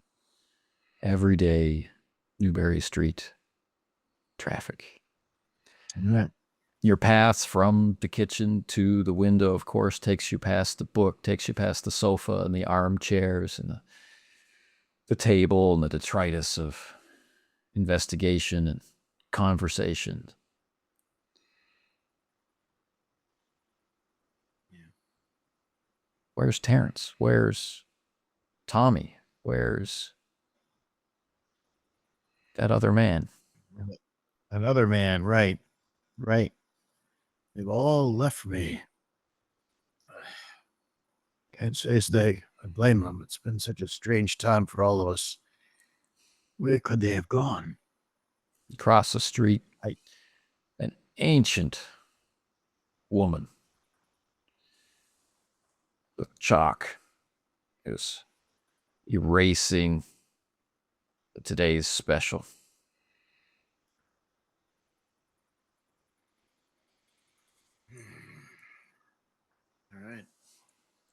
All right. Alfred worries that he's trying to rack his brain. Like he remembers very clearly that other place and all of us being there, and then he had to read the book, and that was a terrible experience. And then he tried and failed and tried and tried again. He finally got he got the formula right. He got the passage, but now he's terrified. Did we all make it back? Did I leave them in that place? Oh my goodness. Are they on the other side of the universe? Are they a billion years away? And he'll sort of rush back. Maybe he does tip over the pail this time. Doesn't even consider it. And he picks up the book and he frantically goes to the pages where that formula are found. And he's just trying to make it work. Like, maybe did I bring them through? Do I remember it? Can I do it again? And and he's sweating now, he's nervous, and he sees like his sweat drops down, and he kind of connects it with all of these other things. He connects it with those homunculus, whatever those things were.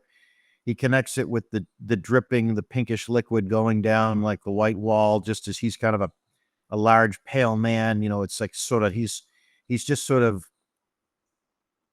it's all kind of swirling around in a bit of a panic. And he's kind of half convinced himself now that he's left them, on the literally on the other side of the universe, and inconceivable aeons of time are there's a gulf between where he is and where they are.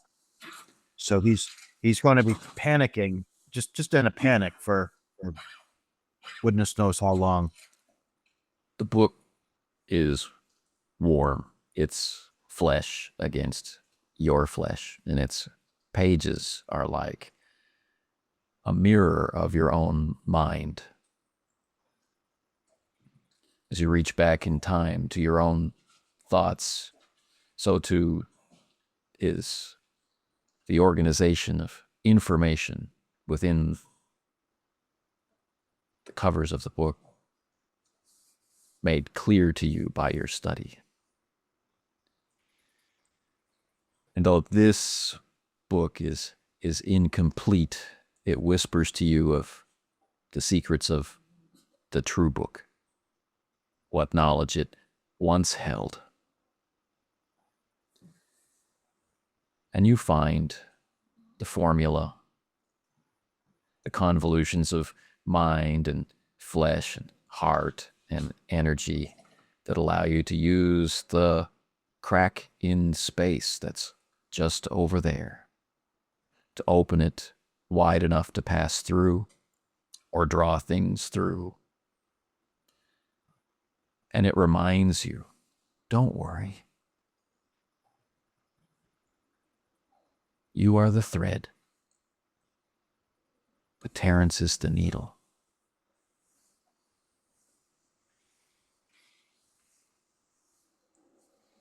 I've lost my needle. Where is that damn needle?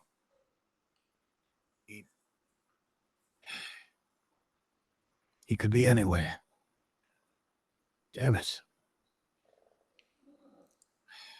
All right, at this point,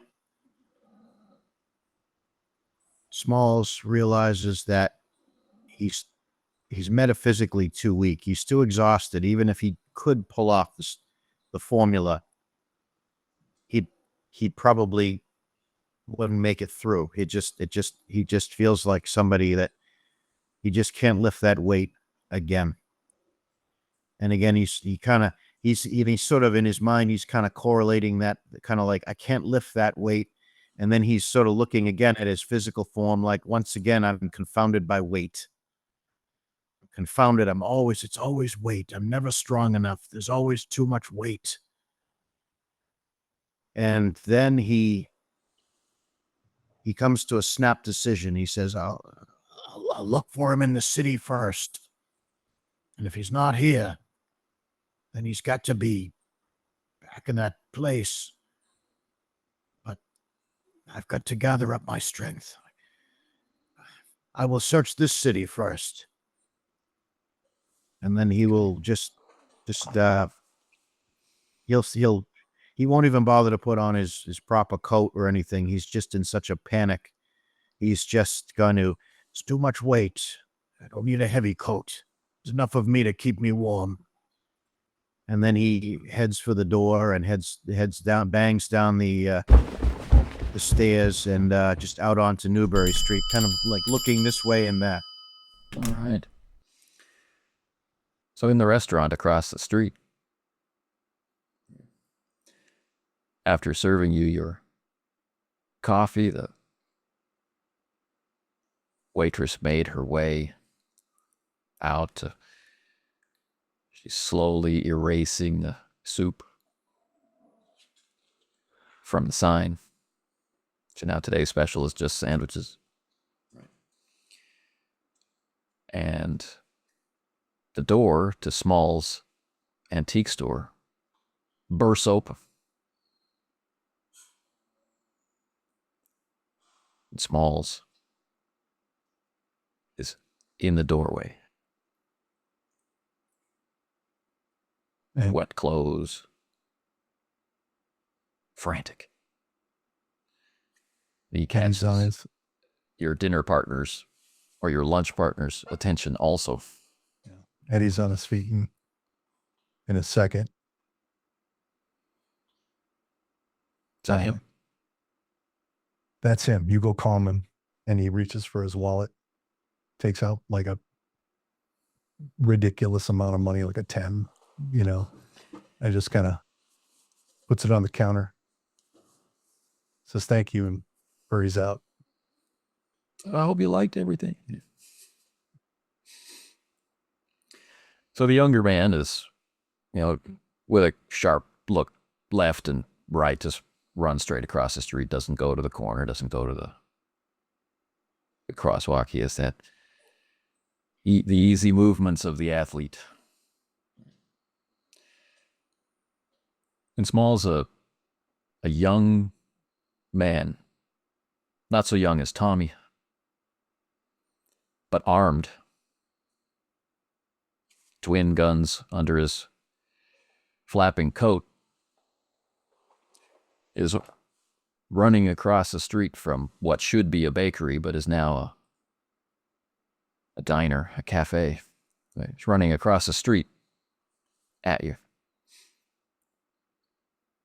He's being pursued by Being pursued Someone? by that other Ooh. man. Yeah, the other man who is shouting kind of almost at the top of his lungs, but he's, you know, he's trying to hopefully, you know, convince the younger agent that, you know, he is trying to calm the subject. Mr. Smalls, it's Agent Thornton. You remember Agent Thornton? I just came to visit you. And he's hurrying across as best he can as well. There's carts and cars. And This is another agent. And he kind of points at the younger man. we slow us to a stop. Yeah. Says, are you Alfred Smalls? Indeed, I am.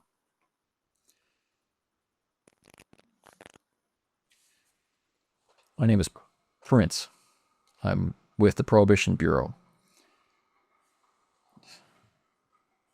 I have some, but you sure you're all right, sir?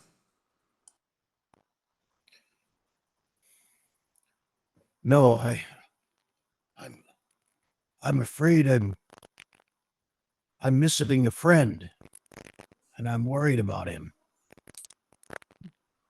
Driscoll hurries up and kind of catches this part of the conversation. Yes, Mr. Smalls.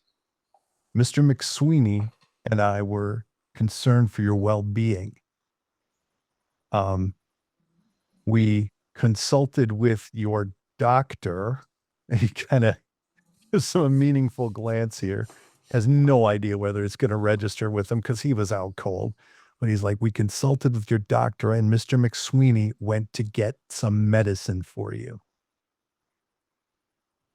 So he's here in Boston. Well, of course he is. And he kind of glances at the younger agent at this point, like, you see what I mean? This guy is a little bit off right now. Yeah, and Smalls will practically faint with relief at the news that Eddie's in the city. You're on the other side of where that of that strange place. So, oh, thank goodness! Thank goodness you're both still here in the city. This is a tremendous relief. Oh my goodness! Oh. And Eddie will kind of go to support Smalls if he looks like he's going to be collapsing or anything. Yeah, he does look a little wobbly. You shouldn't be still quite weak from his earlier. And again, efforts. and again, Eddie is speaking very formally. He's saying, like, okay, Mr. Smalls, you should not be exerting yourself like this. You collapsed earlier. I don't know if you remember it, but it was quite recent. We should get you back into your establishment and make you comfortable, and then the agent here can ask you his questions. Very, very good. My place is just right over here. Let's get out of this wind. So, Prince steps forward, take the other arm. Do you have someplace you can sit down here on the ground floor?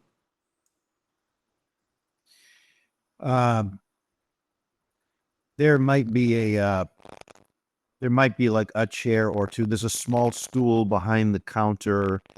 There's maybe a wingback chair for bibliophiles to sit. There's a bookcase and an old antique chair, comfortable chair for someone to sort of settle in and do some browsing of some of the antique books. But other than that, there's probably not much until you get upstairs to the apartment where there would be more seating for 3 or 4 people. So that's... See, So, the younger agent is looking at Smalls and he's looking up the stairs, and he's definitely looking for some place to take him in the store rather than risk a fall. Or needing to lift him, or support him up the stairs, which would be a daunting task, I imagine, even for a younger, more athletic individual. But yeah, Eddie catches sight of the wingback chair and kind of nods toward it. Is this all right, Mr. Smalls? I think so, yeah. I'll just sit right here. Thank you. I see you have a kettle at the back. Would you like some tea?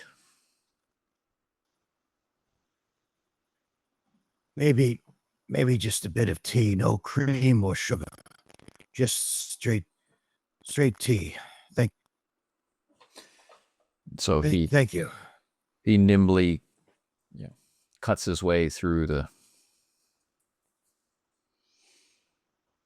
valuable objects of times past. Time. How long has it been since you've had a cup of tea? Really?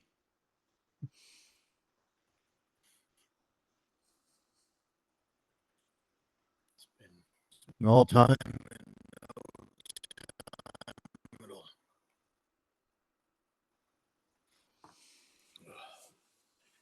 I'm just going to sit here a moment and gather myself together. I apologize for my state of self at the moment.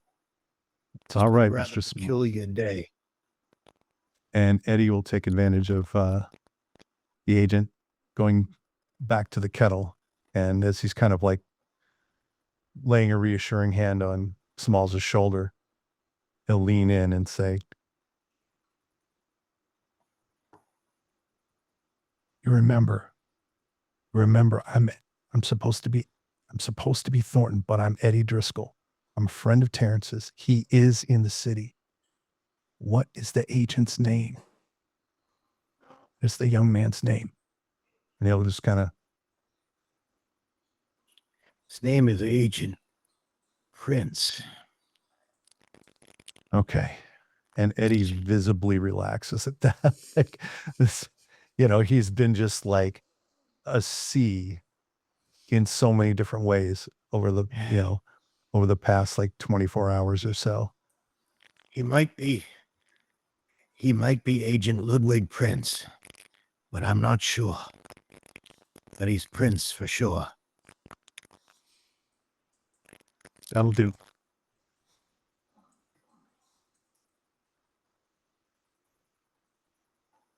Is there anything else? And he'll straighten up. Is there anything else we can offer you for your comfort, Mr. Smalls?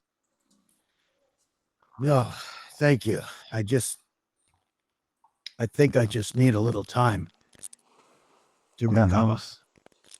Frankly, I was very surprised to see you out in the street in the state that I left you in. You seem to have, you seem to be in some state of collapse. So it's good to see you, awake and aware. But let's take things slow. You're very kind, both of you. Thank you both. So while the agent is in the back, doing nothing except preparing the tea, right? Very methodical and meticulous, taking the teacups, putting them on saucers. The front doorbell jangles as the door opens, and a vibrant man, your new neighbor, sticks his head in. Smalls. Oh, you're busy. Oh, are you all right? Yes. Yeah, I just had a bit of a day, but I'm fine. Thank you. Please come in. Come in. How can I help you? He's just taken by him. This man. Nice dress, but you know, kind of a flamboyant scarf draped around his shoulders, and he's got some stains on his fingers. His hands are kind of up by his face, and he's almost framing Smalls's face.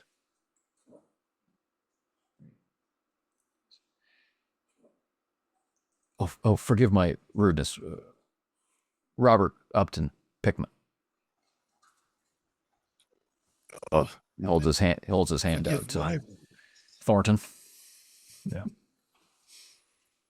And yeah, Eddie extends his hand, and he almost gets halfway through Eddie. He's like, Agent Thornton, Treasury. Oh, my colleague. Interesting. My colleague in the back there is Agent Prince. Hello. Sir, we are here on official business. Oh, There'd be a more opportune time for you to come in. Mr. Smalls, is this an acquaintance of yours? he's my new neighbor, and I sent an aide around earlier to get some more artifacts from him for my art. But looking at you now, Smalls, I need to photograph you. I'm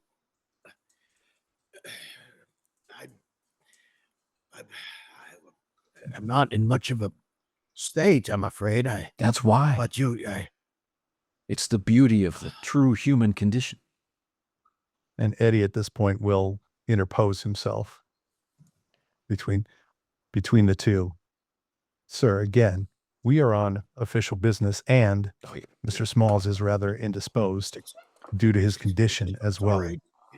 It's all right, Agent Thornton. I appreciate this young man's passion, and I understand that sometimes art has to be indulged when the moment strikes.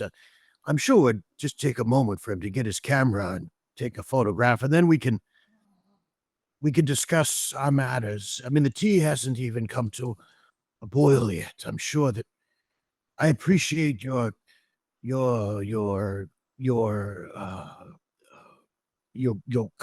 kindness in wanting to see my well-being. I'm sure that Mr. Pickman will be just a moment.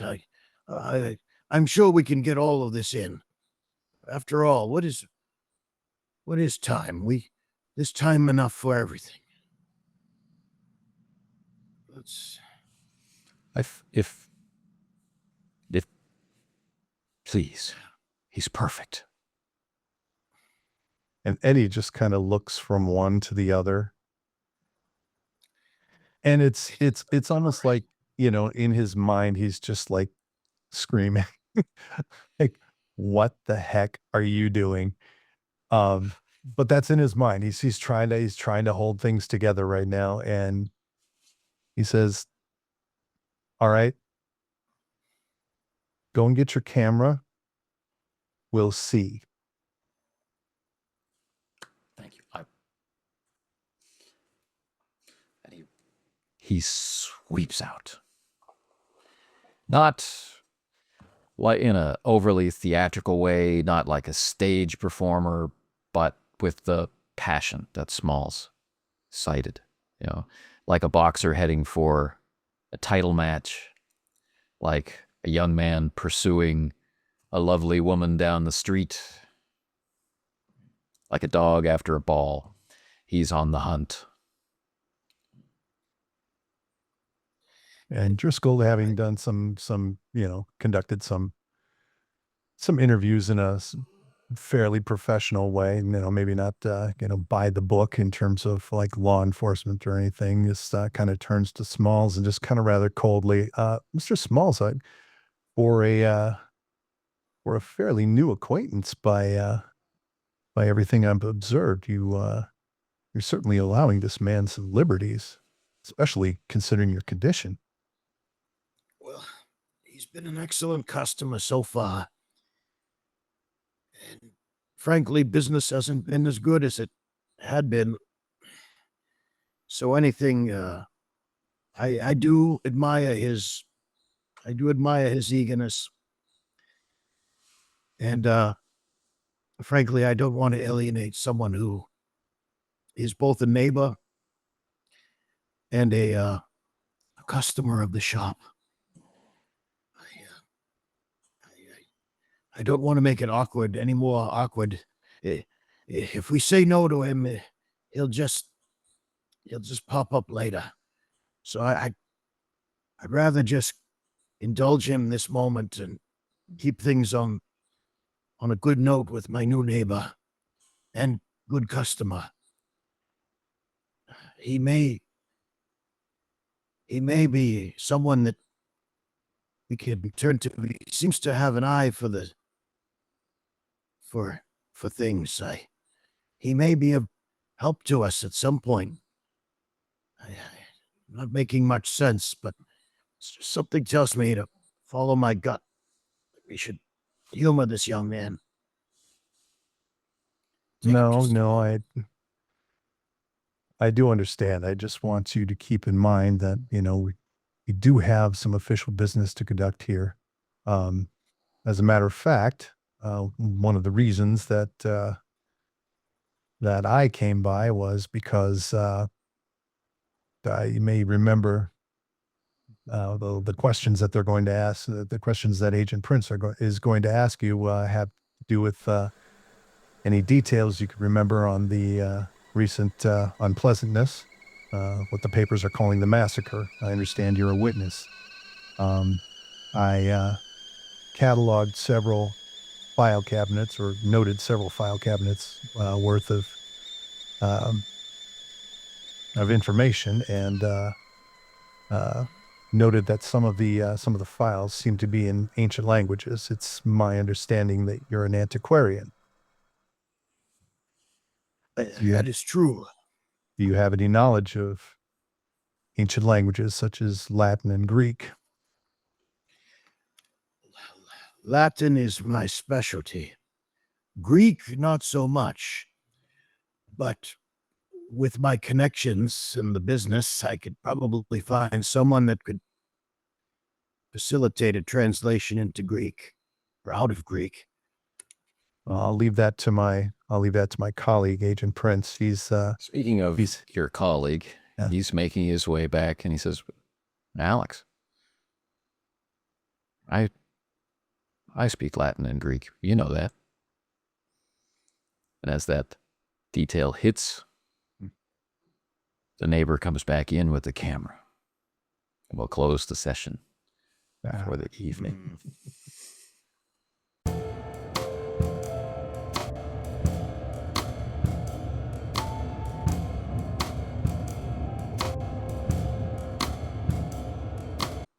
Oh, wow. All right. Fantastic. That was, yeah. That last little detail just hit like 100-pound sandbag. Just boom. You know that. Do I? Do I pay attention to each little detail of your resume? No, I don't. Except that Alex Thornton would. But yeah. Probably. Oh, wow. Yeah, I just I heard Agent Prince, and I'm like, there's something there. And it's kind of one of those delicious moments when I think as a player you might glean something, you might catch a glimmering of, but you don't know if you think you're just being sort of reading too much into something, and then you're like, I think I got this. I think I got a clue. This is great. This is wonderful. I'm having such a good time, and I do apologize again. I feel bad. I thought no. I was reading I read it the wrong. I was looking at it, Yeah. and I should have confirmed more specifically. Oh, I'm sorry. So I apologize. I was like, oh, sugar. Oh no, Anthony was having a grand old time making me squirm in the cafe. So, how do you guys think about? I mean, we're kind of I don't know if we're still on the air, off the air, whatever. But like, Still on the air. Just have a couple minutes. Yeah. okay. And so we're out of character now. We're sort of off stage, if you will. And I've been thinking about Alfred's insanity loss condition and how it might manifest, and maybe a conflation of like an obsession with cleanliness, maybe, but also a sort of, I'm thinking weight loss. Like, I'm just thinking the irony of like a very large man who's been very physically large and robust, and how he may have turned a corner with all of this.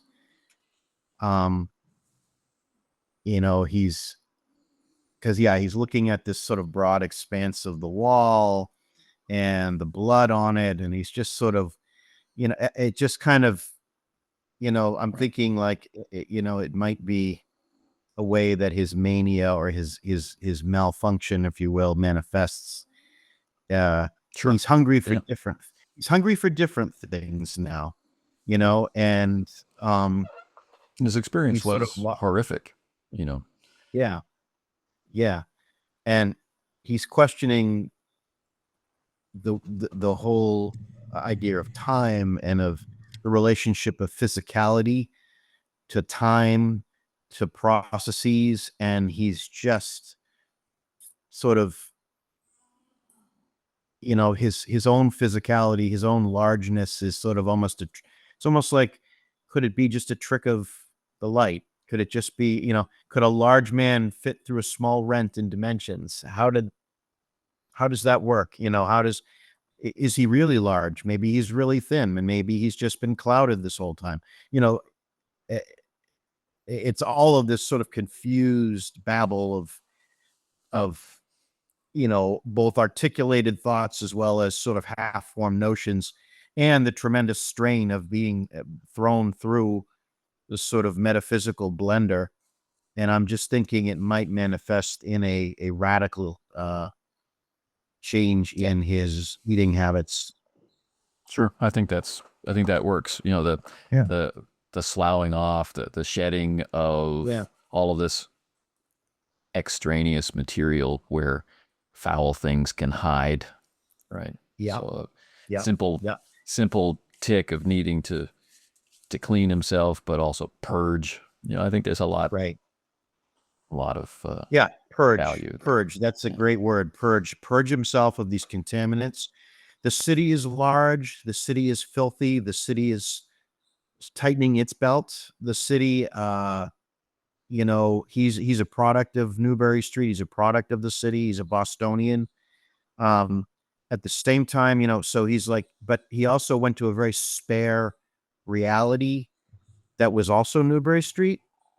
So how could that very spare place and his very cluttered shop and like the city all be in the same? Is it possible to be spare and large at the same time?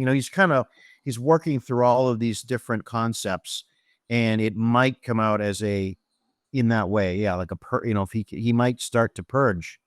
That's a great word. That's the word I was kind of fumbling around for. So yeah, if you're spare, and purge, you might be able to travel between the realities more readily. And, if you're not encumbered by filth, if you're not encumbered by girth of materiality, like filth is a representation of the materia, the material. And this sounds like madness. Good job. Yeah. Thanks. Yeah. Well, I just thinking about about him and what, from what happened before, how Now, that might manifest. Eddie, on the other hand, Mm. is kind of a unique experience, right? Because we don't see ourselves. So Eddie's experience of Eddie is still Eddie. Yeah. Everybody else's experience of Eddie is this other guy. Right. which is kind of tough. You know, I mean, I picked up on the Harvard reference from agent eventually identified as Prince. And so I tried to make my language a little bit more formal, but not As a Harvard trying to guy talk overdo it. like- Like, yeah, exactly. It's just like, you know, kind of like, okay, I'm going to, you know, and I'm an agent and he's an agent. So I'm going to try and, you know, speak that more procedural language, you know, subject, you know, this is an official investigation, et cetera, you know, try to assert some authority because the younger agent seems to be my junior. I don't know. But then he keeps throwing the curveballs, you know, I speak. Aren't you wearing your guns? Yeah, you know, but yeah, he's also, you know, just really fumbling towards his physical identity because of what Tommy had told him in the last session, and just going, what he really wants is for him and McSweeney and Smalls to be together all by themselves with no guy hitting door knocks and stuff, so that, you know, he can get some answers, you know, so he can talk to people who aren't like strangely calm, possibly otherworldly beings, and talking about conduits and this, and then this guy can help you. And that's the other thing he's thinking is, you know, is that Smalls could somehow be the key to getting back to his own physical self. And speaking of which, where did Tommy go? Yeah, that really threw me for a loop when Smalls woke up and you didn't say anything about Tommy. I'm like, no, he wouldn't forget that he was there. No. Not that he was incredibly well, he was kind of helpful actually. But, Yeah, moments of helpfulness. yeah. But that's not what he's there for. He's there for his own purposes. So one question I have, which we didn't get to talk about the last time this character showed up, but the neighbor. Any thoughts about the neighbor?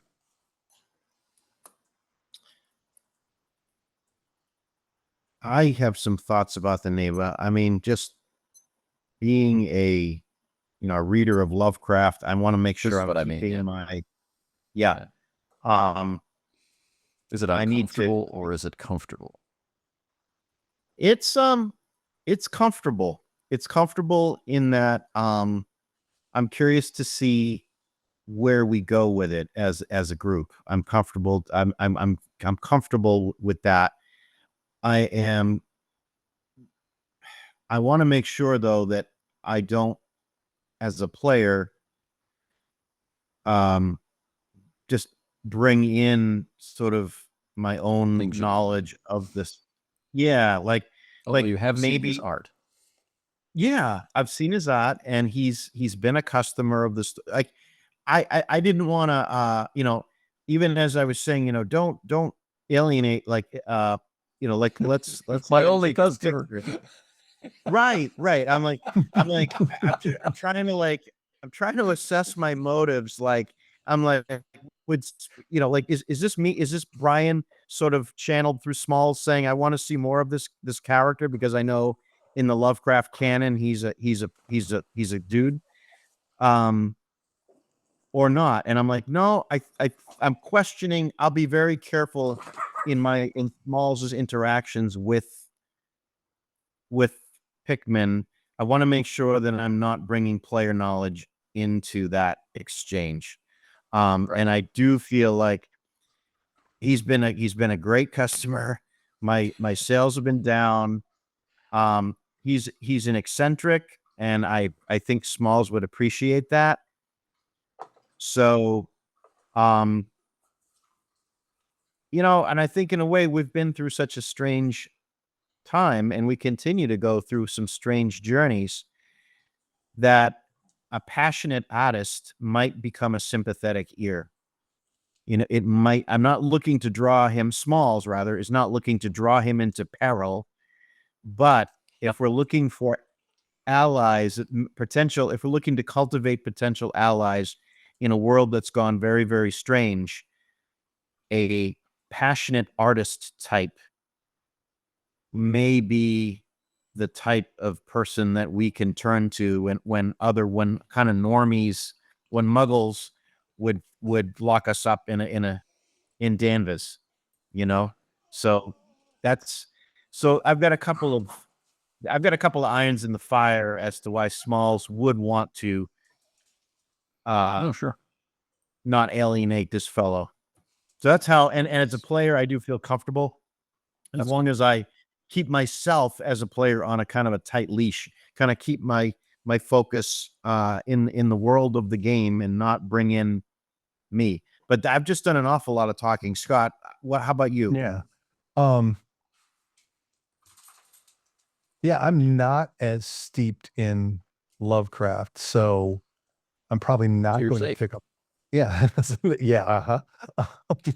So I'm probably not going to pick up on some of these things. I certainly did pick up on Smalls's interest and the interaction between the two, and your description of his very, deliberate and, and passionate speech and movements and and the framing and everything. But as a character, I'm not going to be all that interested in that because, my motivations are different. But what I did notice was just kind of in my whole just playing Eddie as flailing around, quite a bit. I hit upon this relation with, okay, here's these ancient languages in this file or something. Maybe Thornton was over there. That's why he was talking to Smalls or something. And then that happy accident, like, pinged something in Smalls's brain, which I thought was like, I love moments like that in games where you're just not even, you're not even thinking that something might relate to, necessarily another character. So you're not being meta about it at all. You're just, you're just throwing something out there in Eddie's desperation that, might have been useful to someone else. And they can play off that. And those are really cool moments for me. I also think if I can kind of talk about Pikmin just a bit more, and this may be a real reach. This is definitely. I'm still as Brian. I'm trying to knit this together in my head, and it's not quite knit yet. It's sort of like it's sort of tenuous. But I'm thinking, okay, Brian, like me, Brian knows about Pikmin through reading Lovecraft. Smalls has just gone through God knows what dimensions, God knows what aeons of time. He's maybe having some awakenings of his own. Like he might know, I guess what I'm trying this is where I'm I haven't quite knit this thread together, but I'm wondering if Smalls now knows of Pikmin in a way that he doesn't. He knows, but he doesn't know, or doesn't know, but he knows. I'm thinking of, and again, this is real weak, so I don't know. This may be total hogwash, but I'm thinking, of the, I think it was the Dream Quest. This is another Lovecraft story, the Dream Quest of Unknown Kadeth, and there's a character named Howard Carter. And I think there's a sequence where he becomes like 1,000 different Howard Carters. He sees himself in 1,000 different, like almost like fragments of a shattered mirror. If you took like one whole mirror and you shattered it, they're all pieces of the one mirror, but they're all shards in their own different. Now they're all separate shards. And so I'm wondering if there's almost a meta sense to Smalls now, where maybe he recognizes a kindred spirit in Pikmin, or he knows that maybe Pikmin is different than other people. He knows, but he doesn't know. Like, it's not like, aha, I know who you are. You're Pikmin. You're from. He wouldn't know that way, but he would maybe in the 1,000,001 dimensions that he just went through, we all went through to get to Carcosa and then back to Newbury Street. Who knows? There could have been many lifetimes of experiences with any number of sentient beings, including this Pikmin fellow. I mean, I don't know. This is me going way off into like Timothy Leary land, but this is sort of, I'm just thinking about, the nature of reality, and could two fictional characters, Pikmin and Smalls, have met before in other stories that have maybe never been written, And somehow but have they're there. awareness. Yeah. Yeah. So they're aware as characters on some level. They're aware, but not in a way that he could ever put into words. Yeah. I don't know. Yeah. And That sounds like madness. Good job. yeah. And who was Smalls when he was, not at the other end of the universe and just collapsed on his couch, what was he going through then? I had the experience of taking a spill on a bike and breaking my collarbone and going unconscious. And I You did woke in real up. life, Scott? Yeah, and this is in real life. Okay. No, this is Eddie Driscoll. No. No, The but real Eddie Driscoll. yeah, it's a really weird thing because I woke up in the ambulance and I was in the middle of giving the EMTs my home address. I was giving them my information. And so I'm like, blah, blah, blah, blah, 5505 Penn Avenue South. What just happened? And they're like, you were in a bicycle accident, sir, whatever. And I don't have a lot of memory of what exactly happened. I was going on a bike path, a lot of other bikers out there. And I think what happened is I was passing a group and somebody kind of swerved out of the group in front of me. And I avoided and went over the handlebars. But that whole experience of like, okay, who was the person, just the thought Who of was answering? who was the person who was answering those questions to him? Because, in my mind, it wasn't me, I mean, it was, but it wasn't. It was just kind of yeah. Yeah. Well, it's like, it reminds me when you say that, Scott, it reminds me sometimes, have you ever been deep in thought about something? Maybe something's really troubling you or something you're deep in thought, but you're driving a car and you get from point A to point B and you have no conscious recollection of operating that vehicle, Yeah. stopping at stop signs. You know what I mean? Your entire mind is working on that issue or problem or whatever, but you just, Sure. you have no, The memory. and so, yeah. So where are we? When all of that is happening? Like, are we're in two places, at least two places at once. Obviously, we're in Lost Carcosa. We are. Yeah. All right, gents. I have to fly. But thanks for spending some time in our fictional, horrific Boston. And the lovely diner across the street from Smalls Antiques. Which at some point is going to click into Eddie's head and go like, wasn't that a bakery at some point? All right, guys. Take care. All right. Yep. We'll see you. Have a great night, everybody. Thank you. You too. Yep. All right.